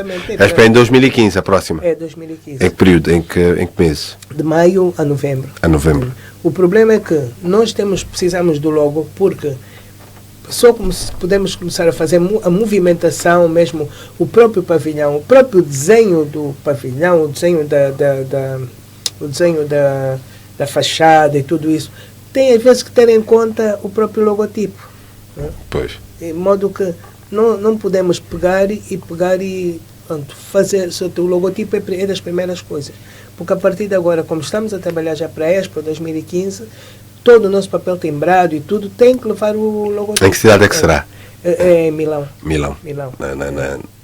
Na Itália. Nós tivemos a participação, na primeira vez foi em Espanha, né? Não, foi em Sevilha. Nós participamos, ou em Portugal, em 98. Não, nós começamos, a primeira participação nossa, se a minha memória não falha, foi em Sevilha. Primeiro em Sevilha, que a comissária foi na altura ministra da Cultura, Ana Maria de Oliveira. Depois participamos em Portugal, 98. E depois daí, quando não participamos em Hannover, em 2000, não sei porquê. A senhora passou por lá, na altura era ministra da Indústria, né? E chamou a atenção o fato de não estarmos lá. O facto de não estarmos lá. Fiquei muito chocada porque eu não sabia e pensava, como visitei sempre as expos todas, mesmo sem nunca pensar que um dia havia de ser comissária, mas eu gostava de ver a forma como Angola está lá fora representada. As outras expos, talvez não tivéssemos ainda a cultura que temos hoje, foram muito simplificadas, não se sentia muito, era assim, pronto, pôr uma sala, um vídeo, mesmo a de Portugal não foi muito. Sim. Hoje, isto não é um problema de feito não é um problema do comissário, é um problema ainda da cultura, da nossa cultura em relação à Expo. Agora vamos nos cultivando, por exemplo. Eu tenho que dizer que aprendi muito ao longo deste tempo sobre as Expos. Que a Expo não é uma exposição vulgar, é uma exposição temática. Então nós temos que trabalhar dentro de um tema, pegar no tema e transformar o tema numa exposição. É isso que nós estamos agora a lutar para fazer. Não é simples. Nós vimos o ano passado, na última Expo que tivemos... Foi na Coreia do Sul. Na Coreia do Sul. O tema era oceanos, desenvolvimento sustentável. Foi uma luta, lutamos um bocado, mas conseguimos fazer alguma coisa bonita, interessante, pelo menos para atrair visitantes. E depois temos que criar um mundo de atração para os visitantes, porque o que conta numa Expo, e Angola nesse aspecto foi extraordinária, quer na China, quer mesmo no Japão. Nós no Japão estávamos dentro do pavilhão africano, porque não era a nossa cultura estar dentro. Foi a primeira vez que tivemos ficaram dentro do pavilhão. Foi no Japão. Estamos atrasados nas coisas. Não sei como é que a coisa correu, porque eu já fui convidada quase no fim para ser comissário, mas mesmo assim conseguimos fazer um standard. Eu não chamo aquilo um pavilhão porque eram 70 metros quadrados, um standard bonito, interessante, que mereceu elogios, de tal maneira que no site da organização, quando punham o pavilhão africano, estava lá o nosso. Era o que representava o pavilhão africano. As pessoas gostaram muito, porque em frente ao nosso pavilhão no Japão havia um restaurante de um ganês que vivia no Japão, chamava, aquilo é assim, em japonês é Coco África, significa aqui África. Aqui África. Aqui África. E ele dançava e dizia, graças a Angola tem muitos clientes, porque as pessoas gostavam de ver o nosso stand, porque era bonito, nós tínhamos coisas de... Eu vi imagens o Caiaia Júnior, por acaso. Eu entro na página dele e ele põe, vamos conversar. Se for ver coisas do Japão, tem coisas, era interessante, era um stand pequeno, mas era interessante. E as pessoas gostavam, passavam, paravam, visitavam, falavam, conversavam, e entretanto, como havia ali o restaurante, iam ali, comiam, e o homem dizia, graças a Deus... Mas verdade seja dita, desde que a senhora pegou nisso, começou a haver uma maior atenção sobre a Expo, e a Angola começou a ser... Eu há dias disse e repito, eu gosto de gostar daquilo que faço, quer dizer, se não gostasse, ou tenho que fazer as coisas com amor e por gostar, ou então é melhor não fazer. E é isso que eu faço, é estudar a Expo, porque é que é assim, porque é que vamos fazer assim, o que é que vamos fazer assim, o que é que fica melhor. E isto tem permitido mostrar a melhor imagem de Angola, porque no fundo o que é a Expo? A Expo no fundo é uma forma de nós mostrarmos o que é o nosso país. Sim. E temos que mostrar da melhor forma possível, as coisas melhores, o melhor que temos, o melhor que há em tudo. Se disser, está a vender, não é vender, é isso mesmo. Por exemplo, quando fomos no tema da China, era ligado ao urbanismo. Quando nós projetávamos essas centralidades, que são uma realidade aqui, toda a gente ficava, mas Angola tem isto tudo? Temos, não estamos a exagerar, é isto que é Angola. Isso aí é também um elemento muito bom de promoção turística, das pessoas, de conhecimento e informação. Mostrar o que é que Angola é, o que é que Angola tem. E é exatamente isso que a Expo tem que ser. A Expo, eu já disse, mesmo a primeira Expo, eu disse, não quero aqui nada de guerra. Eles riam os meus quadros. Não quero, cara, houve uma coisa lá que estava a mostrar, não quero nada, guerra aqui não existe. Aqui é uma Angola de progresso, de movimento. A guerra, na altura ainda existia, foi em 2005, já tinha paz, foi em 2002, mas ainda havia muitos sinais. Mas ainda havia aqueles coisas de não quero, aqui não há guerra, aqui é paz, irmandade e harmonia, não quero aqui guerra. E assim temos vindo a fazer as nossas expos mostrando aquilo que é de melhor. E temos uma coisa que agrada muitas pessoas na expo, é o nosso restaurante. A nossa gastronomia é muito apreciada lá fora. É verdade, e come-se bem. Eu quando vi dois povos, que quanto a mim, já não tanto o americano, porque o americano é um povo simples, mas um japonês, a comissária japonesa, sentada no nosso restaurante a comer, eu disse, sim senhora, a nossa gastronomia está a ser considerada, de tal maneira que fomos convidados a fazer parte assinar um memorando de um grupo para a gastronomia agora em Seul, onde estávamos Angola, estava a Coreia, estava a China, estava dois ou três países mais, Israel também. Só este grupo foi considerado para assinar porque o nosso restaurante realmente tem sido... Mas eles não colocaram lá marisco. Marisco? Tem marisco. Mas já sabe, a senhora não come marisco. Eu não como marisco. É alérgica, né? Não como marisco. Mas sabe o quê? Eu cresci a comer marisco. Eu nasci, como não sabe, o Bunga é o pé do mar. Sim. Eu nasci ao pé do mar. Eu faço parte daquele grupo de jovenzinhos que apanhávamos o caranguejo à mão, punhamos na lata, fazíamos o fogo com as pedras. Naquela altura o Bungo não tinha muito cimento como tem hoje, tinha também areia. Então fazíamos o fogo com as latas para cozer o caranguejo. Mas vivia em que lados do Bungo? Olha, era aquela ali, daquela zona que vai do Petro, da sede do Petro? A casa onde morei ainda lá está. A segunda casa ainda lá está. Está ali ao lado, ali uma coisa da universidade, em frente onde está agora o prédio da Total.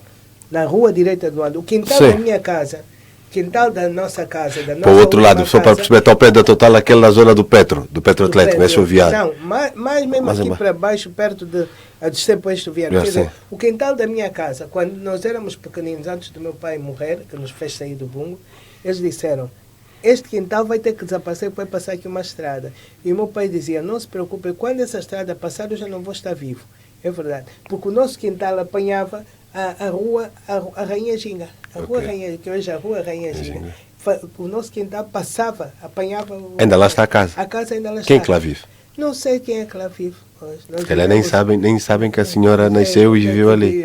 Eles nem sabem. Não, ali não nasci, foi a segunda. Nasci um bocadinho. Eu nasci onde está agora ali... Está a ver um posto médico da Sonangol, era ali. Ali onde está aquele posto médico da Sonangol. Em frente a um acampamento, um acampamento que havia ali, foi ali onde eu nasci. Depois mudamos para aquela casa ali, que ainda lá está. Ainda se lembra bem da casa. De tudo da casa. Se os donos souberem que aquela casa viveu em Geraldina Assis. Vai todo mundo comprar. Bom dia. Mas saiu dessa casa, eu sei que saiu dessa casa pequena com 10 anos, isso... Foi uma saída, o resultado da morte do senhor António Faria de Assis, seu pai. É meu pai, exatamente. Que vos provocou a mudança lá para o Marçal. Para o Marçal, pois, não tivemos outro remédio. Minha mãe teve que fazer uma casa de madeira no Marçal e foi para ali, porque a minha mãe tinha, embora meu pai deixou uma quantia muito pequena, na altura no Monte Pio Geral de Angola, que ela dizia que se nós ficarmos aqui, vocês não vão poder estudar, porque ficamos aqui só a pagar rendas, porque as rendas não eram muito caras, nós pagávamos aquela renda à volta na altura 750 escudos, mas era muito dinheiro para as nossas posses. Pois. Então foi melhor a minha mãe pegar em parte do dinheiro, fazer uma casa no Marçal, de madeira, onde vivemos, até que um dos meus irmãos acabou o curso e mudamos. O senhor é de 45, tinha 10 anos, seu pai morreu em 55. Morreu em 55, exatamente, em dezembro de 55. Mas morreu jovem, com 48 anos, muito cedo. 48 anos, muito cedo, é verdade. Doente? Como é que sabe isso tudo? Doente? Eu vou sabendo. Eu também já tenho alguma idade e vou sabendo das coisas. E eu sei que não foi fácil naquela altura para a sua mãe, a senhora Maria Luísa Assis, está viúva. Mariana Luís de Assis. Mariana Luís de Assis ficar viúva e com 7 filhos ao seu cuidado. É verdade. Naquela altura. Sim, mas a minha mãe, eu vou dizer, a minha mãe só lhe faltava instrução, porque ela só sabe escrever o seu nome, mas é uma pessoa muito inteligente, eu digo com franqueza. Eu admiro a minha mãe pela sua inteligência. E ainda está viva com 92 anos, caros ouvintes, com 92 anos, ainda está. Viva, está em minha casa, vive comigo, lá está. Até hoje, ainda dentro das suas falhas que às vezes tem, ainda tem muita lucidez, é verdade, com aquela idade. A minha mãe conseguiu, ela pensou assim, eu era senhora, quando meu marido estava vivo, tinha empregados, empregado de quintal, empregada de casa, tinha não sei o quê. Mas hoje meu marido morreu, o que é que ela queria? Era que os filhos estudassem. E a minha mãe passou de senhora a empregada e não teve vergonha de fazer isso. E trabalhou com todas as suas forças para formar os seus filhos. Ela primeiro trabalhou numa pensão, cozinheira, depois foi trabalhar ali no mercado, tipo contínuo de dar papéis, porque pronto, não tinha instrução para mais. Mercado Quinaxis? Mercado Quinaxis, quando foi emprego pela Câmara, não é? Foi emprego pela Câmara, foi a Câmara mesmo que ele deu para cá, foi a Câmara onde meu pai trabalhava, que ele deu aquele emprego, pronto, também já no sentido, no esforço de ajudar. Então a minha mãe estava ali era bom, porque nós, quando saíssemos da escola, eu passava com as minhas amigas, comíamos banana, comíamos fruta. E ela o que é que fazia no mercado? Entregava só aquelas senhas da casa de banho, está a ver? É a contínua das senhas da casa de banho. As pessoas pessoas para entrar para casa vai ter que ter uma senha, pagar não sei o que, é o que ela fazia ali no mercado. Não era não era vender, só que estando ali ela podia trazer para casa muita coisa, porque a fruta era barata e tudo, e não nos faltava. Ela sempre arranjou sítios para trabalhar que pudesse ajudar a ter comida aos filhos. Por exemplo, o primeiro emprego dela foi numa pensão. O jantar vinha já nas panelas, já vinha para casa. Tudo isso quer dizer... Pois ela teve de se virar, perdeu o marido muito cedo. Inteligência. Ela ficou viva com quantos anos? Seu pai morreu com 48? A minha mãe, não sei, foi 55, era de 20, 1920. Sua mãe era de 1920? É de 1920 ainda agora. 1920, tinha 35 anos. Claro, 35. Ela pegava, à noite, mesmo assim, ainda fazia também aqueles doces de coco e tinguba que se punha em cima da tábua de lavar. A gente da juventude hoje não conhece. Punha-se água em cima de uma tabuinha. Hoje a gente põe na tábua de cozinha, mas antigamente, como eram muitos, era a tábua de lavar, levava-se aquilo, punha-se ali a água, fazia-se aqueles doces de coco e tinguba e ainda deixava esses doces para uma velhota que foi a última mulher do meu avô, que estava lá a viver conosco muito tempo. Esta peça velhota vender durante o dia à porta, quer dizer, além de trabalhar, ainda fazia aqueles docinhos, por modo que ela lutou para nunca lhe faltar meios. É por isso que eu digo sempre, a minha mãe, se disser hoje, olha, eu quero ir viver na França, eu ponho na França, porque ela merece. Ela fez tudo pelos filhos. E sendo uma pessoa não muito letrada, não digo comigo, porque graças a Deus nunca precisei de incomodar minha mãe para os estudos, mas aqueles meus irmãos que precisavam, ela ia à escola saber. Ela já sabia que a positiva é 10 e 10 para cima, porque números ela conhecia. E de 10 para baixo é negativo. Ela sabia aquilo tudo. Vocês não lhe enganavam. Por isso que eu digo, ela era uma pessoa não letrada, mais inteligente. E sempre soube governar as coisas com inteligência. Voltou a casar? Não, nunca casou. Ela tomou. Depois passou a dedicar-se aos 7 filhos, depois ficou com 6 filhos, pronto.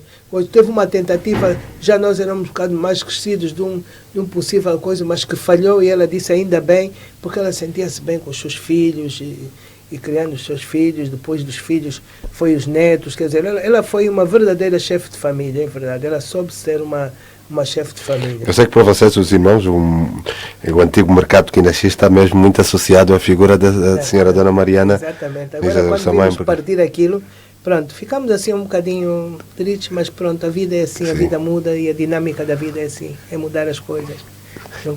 Eu imagino se a senhora fosse na altura ministra da Construção e tivesse de tomar a decisão de partir aquilo, uma decisão iria ficar dividida entre o lado pessoal da senhora Mariana. Às vezes a vida é assim, a gente tem que tomar as decisões que são as mais consequentes com o momento. Pois. E no seu caso, a senhora também é um exemplo prático de que a terceira de vez é a terceira filha e é a primeira menina. Naquela procura do casal já, exatamente, depois de 2 rapazes, já estavam à procura da menina. Por isso é que os meus irmãos, tirando o primeiro, nasceram todos com parteira de casa e eu tive que ir para o hospital. A minha mãe teve que ir comigo para o hospital. Deve ter sido um parto difícil. Pois, deve ser, com certeza. E foi a primeira. E hoje, dos 7, sei que são meninas, porque infelizmente os dois rapazes foram. Pois, o Manuel Faria. Que eu gostava de fazer aqui uma referência, que ele, se estivesse vivo, estava feliz.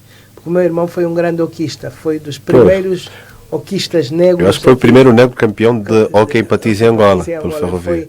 Era muito, aliás, os colegas dela, alguns portugueses que eu encontro ainda se lembram, quando encontro às vezes em Lisboa, ainda encontrei um antigo colega dela e jogador que lembrou-se, ele era mesmo, e ele sempre dizia, minha irmã, um dia vamos ter aqui um campeonato de hóquei. Eu disse, qual que é de hóquei? Vamos ter primeiro futebol, eu vim cá, vamos ter primeiro futebol que hóquei. E ele, se estivesse vivo, estaria muito feliz com isto que está a acontecer, porque, como não sei se sabem, nós tivemos para ter aqui o campeonato de hóquei no tempo colonial. 74, autor que fizeram na Cidadela. Na Cidadela. Já estava aqui um dos conjuntos que ia atuar, chamado Água Viva, já que estava em Angola. Outro que veio para atuar também, que estava cá, era o Joselito La Campanera, não sei se se lembram, um miúdo espanhol que cantava muito bem. Também estava cá, mas depois rebentou aquilo que nós esperávamos há muito tempo, e graças a Deus, o 25 de abril, e eles anularam a realização. Por isso, eu digo com franqueza, para mim é uma satisfação saber que Angola teve condições para albergar este evento. Espero que façam tudo do melhor Eu desejo êxitos ao Ministério de Juventude e Desportos. Com o hóquei também, o hóquei aos jogadores, e que façam melhor para que Angola seja realmente, no futuro, uma potência de hóquei em África. É isso que eu quero fazer. Eu já disse que se um dia se eu tivesse dinheiro, eu criava um centro de patinagem para formar a juventude.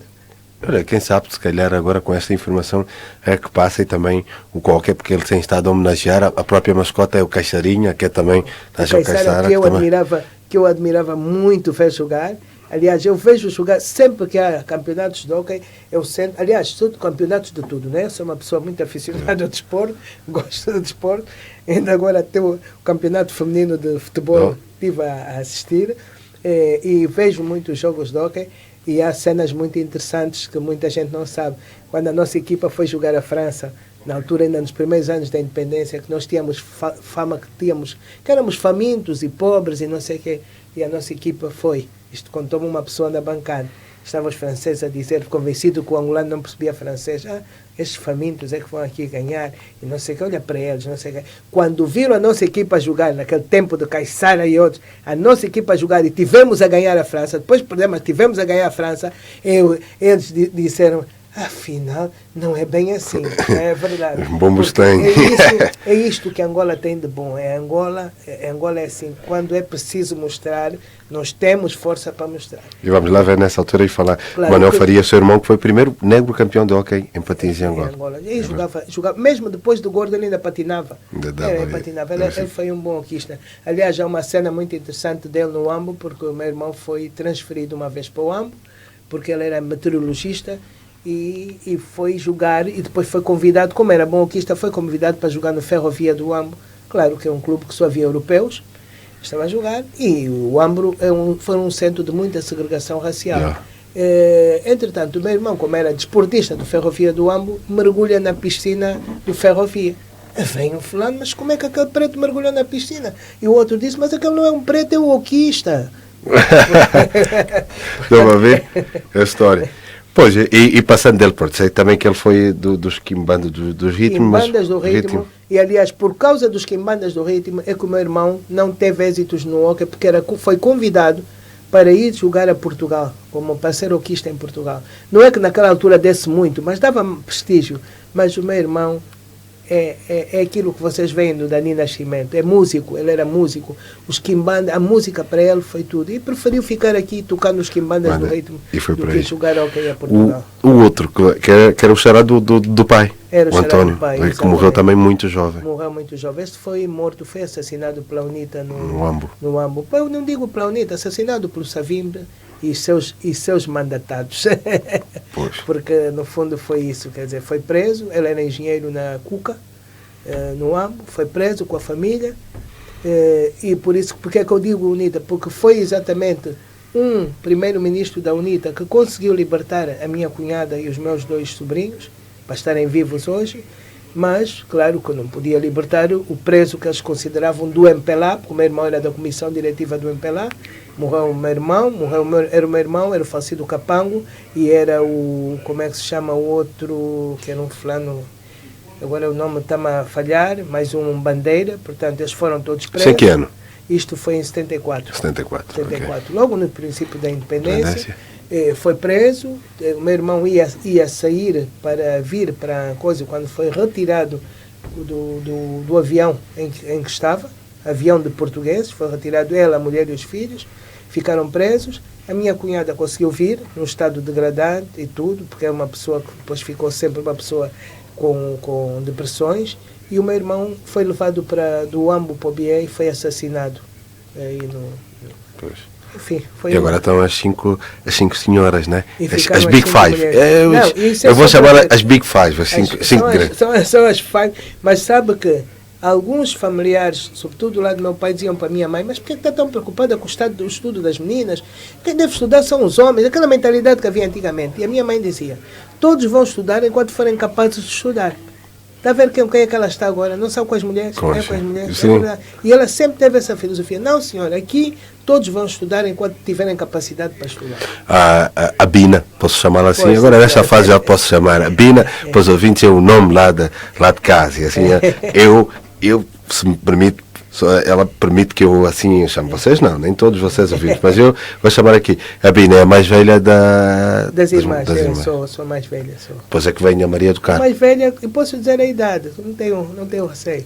Eu ia dizer, mas... Com 68 anos. 68 anos. Exatamente. Depois se veio a Maria do Carmo.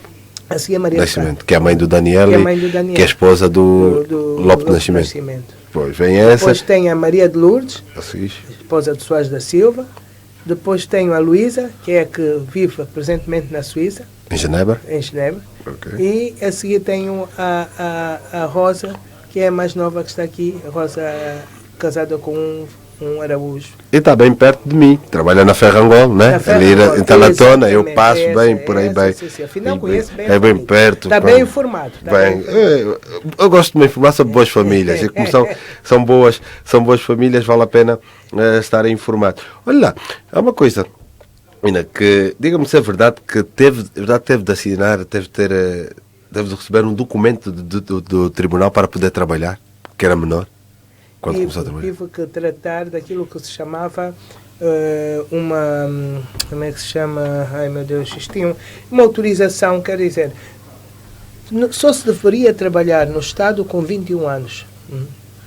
E então chama-se um atestado de emancipação. A minha mãe teve que me passar uma emancipação. Mas o problema é que essa emancipação era tão cara que a minha mãe na altura não tinha dinheiro. Tivemos que fazer um empréstimo à Liga Africana, do qual meu pai era sócio e nós depois continuamos. Tivemos que fazer um empréstimo para conseguir o dinheiro para pagar a emancipação e depois tive que reembolsar após a altura em que comecei a trabalhar. Verdade, e com 17 anos. Com 18 anos. 18 anos, mas antes já dava as aulas lá no quintal, no Marçal. Assim, não, antes do quintal, eu aos 17 anos acabei meu ensino secundário e comecei a dar aulas no quintal, já dava desde os 13 anos. E fui dar aulas para ali para o São Domingos, aluguei uma sala e tinha alunos mais velhos para preparar para exames do segundo ano e do quinto ano. Okay. Tinha os meus 17 anos nessa altura, 17, 18. Depois é que achei que aquilo, já sabe, uns pagavam, outros não pagavam. Pobre sempre teve problemas. E então eu achei que o melhor era ir mesmo para o Estado. E foi assim que concorri para o Ministério da Educação e trabalhei 1 ano no Ministério da Educação. Mas a minha ideia era sempre formar-me e continuar meus estudos, porque eu sempre disse, custou muito quando saí do Ministério da Educação, porque eu já ganhava para ajudar a casa. Pronto, como se diz, era já a chefe de casa, que ajudava a casa, mas tive que dizer à minha mãe, eu não nasci para ser, eu te disse uma frase, mãe, não nasci para ser lacaia desses senhores, eu tenho que estudar. E para ser alguém, e assim vai. Isso é que é bonito, Carlos Ouvintes, merece uma salva de palmas. Eu disse isso à minha mãe, e a minha mãe, coitada, custou um bocado, e disse, mas ela com o seu espírito sempre de apoiar, disse, está bem, minha filha, vamos fazer o que podemos, nos aguentar como podemos. E foi assim, pronto, foi assim que eu fui, concorri àquela bolsa, já estava 2 anos sem estudar, só continuei a estudar aos 19 anos, porque eu tive que ajudar este meu irmão que foi morto, tinha perdido uma bolsa, e eu, entre ele e eu como sempre fui uma pessoa de trabalho, disse, não, deixa ele ir, e eu vou trabalhar 2 anos, trabalhei 2 anos. 17, 18, 19 fui, continuei. Isto é a vida. É verdade. Olha, nós temos a barriga a dar horas. Hoje, eu já disse lá ao restaurante Cajueiro, ouvintes que nos patrocina, os meus convidados vão comigo comer lá. Hoje não há marisco, já disse que não é mais. O que é que quer comer hoje, na quarta-feira? À quarta-feira? Posso comer tudo, posso comer um peixe, posso comer um bocado de não sei que tipo de carne é que tem. Eu sou mais amiga de peixe que de carne. Então eu vou pedir lá hoje, o pessoal do restaurante Cajueiro, hoje, eu e a engenheira Albina, seja a Bina, para mim agora, eu e a Bina vamos comer um peixe hoje lá no Cajueiro. Esse carinho também, que estamos a entrar e a barriga começa a dar horas. Mas, porque nós vamos ter uma música aqui, mais daqui a bocado para fechar o programa, vamos pôr uma música que você escolheu, que é de Elias Aquimoes, que já esteve no meu programa também, aqui, e Lourdes Vandona, Ressurreição, né? Ressurreição é do Elias. É do Elias, mas ela aqui nesta versão canta com a Lourdes.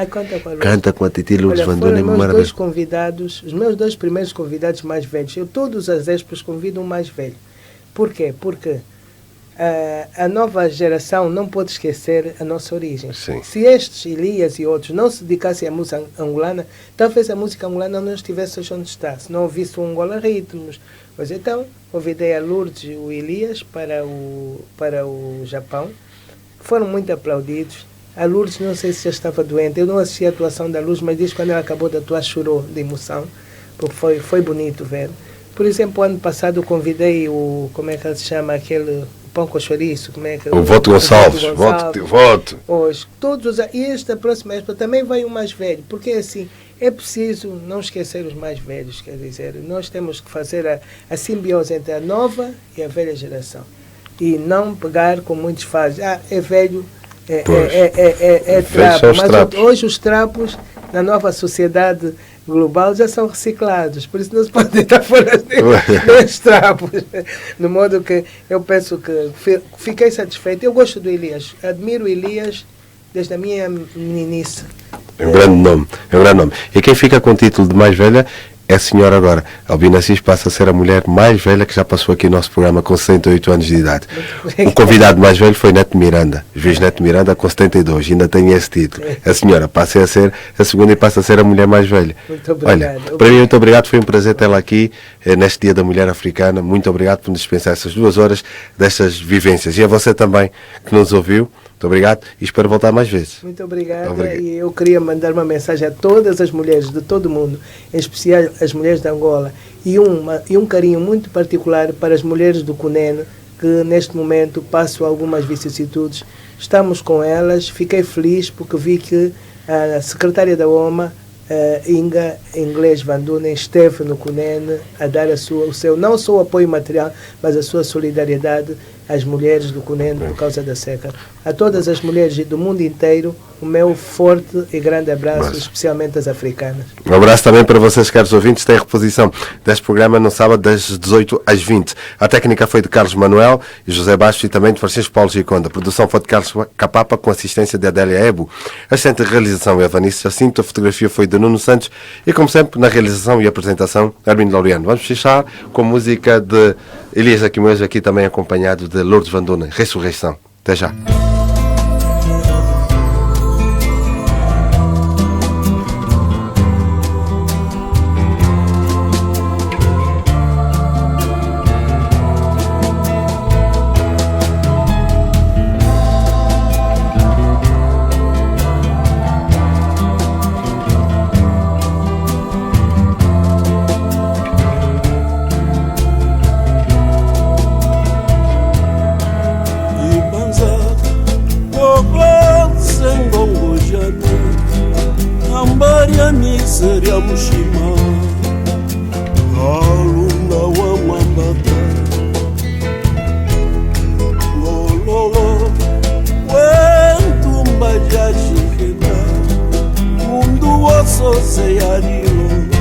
Ressurreição é seu aiaie.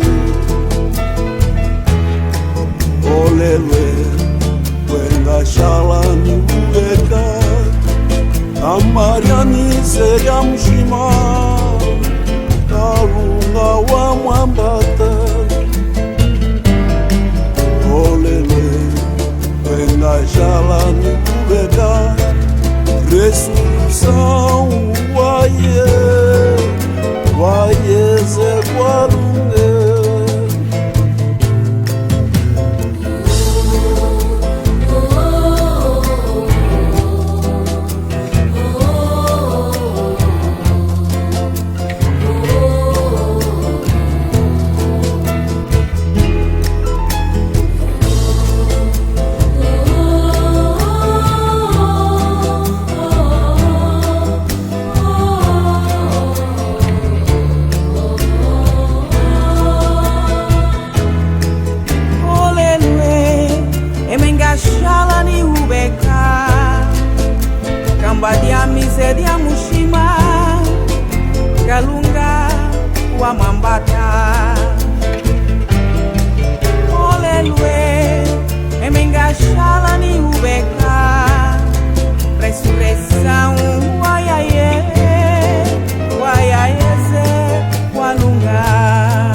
Amariani Seriamshima Kaunga wa Mwambata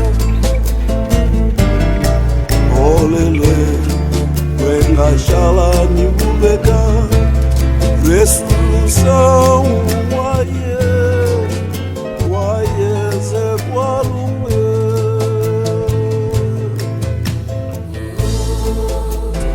Vivências não são lidas, não são contadas, são experimentadas. Vivências na Rádio Mais com Armindo Laureano.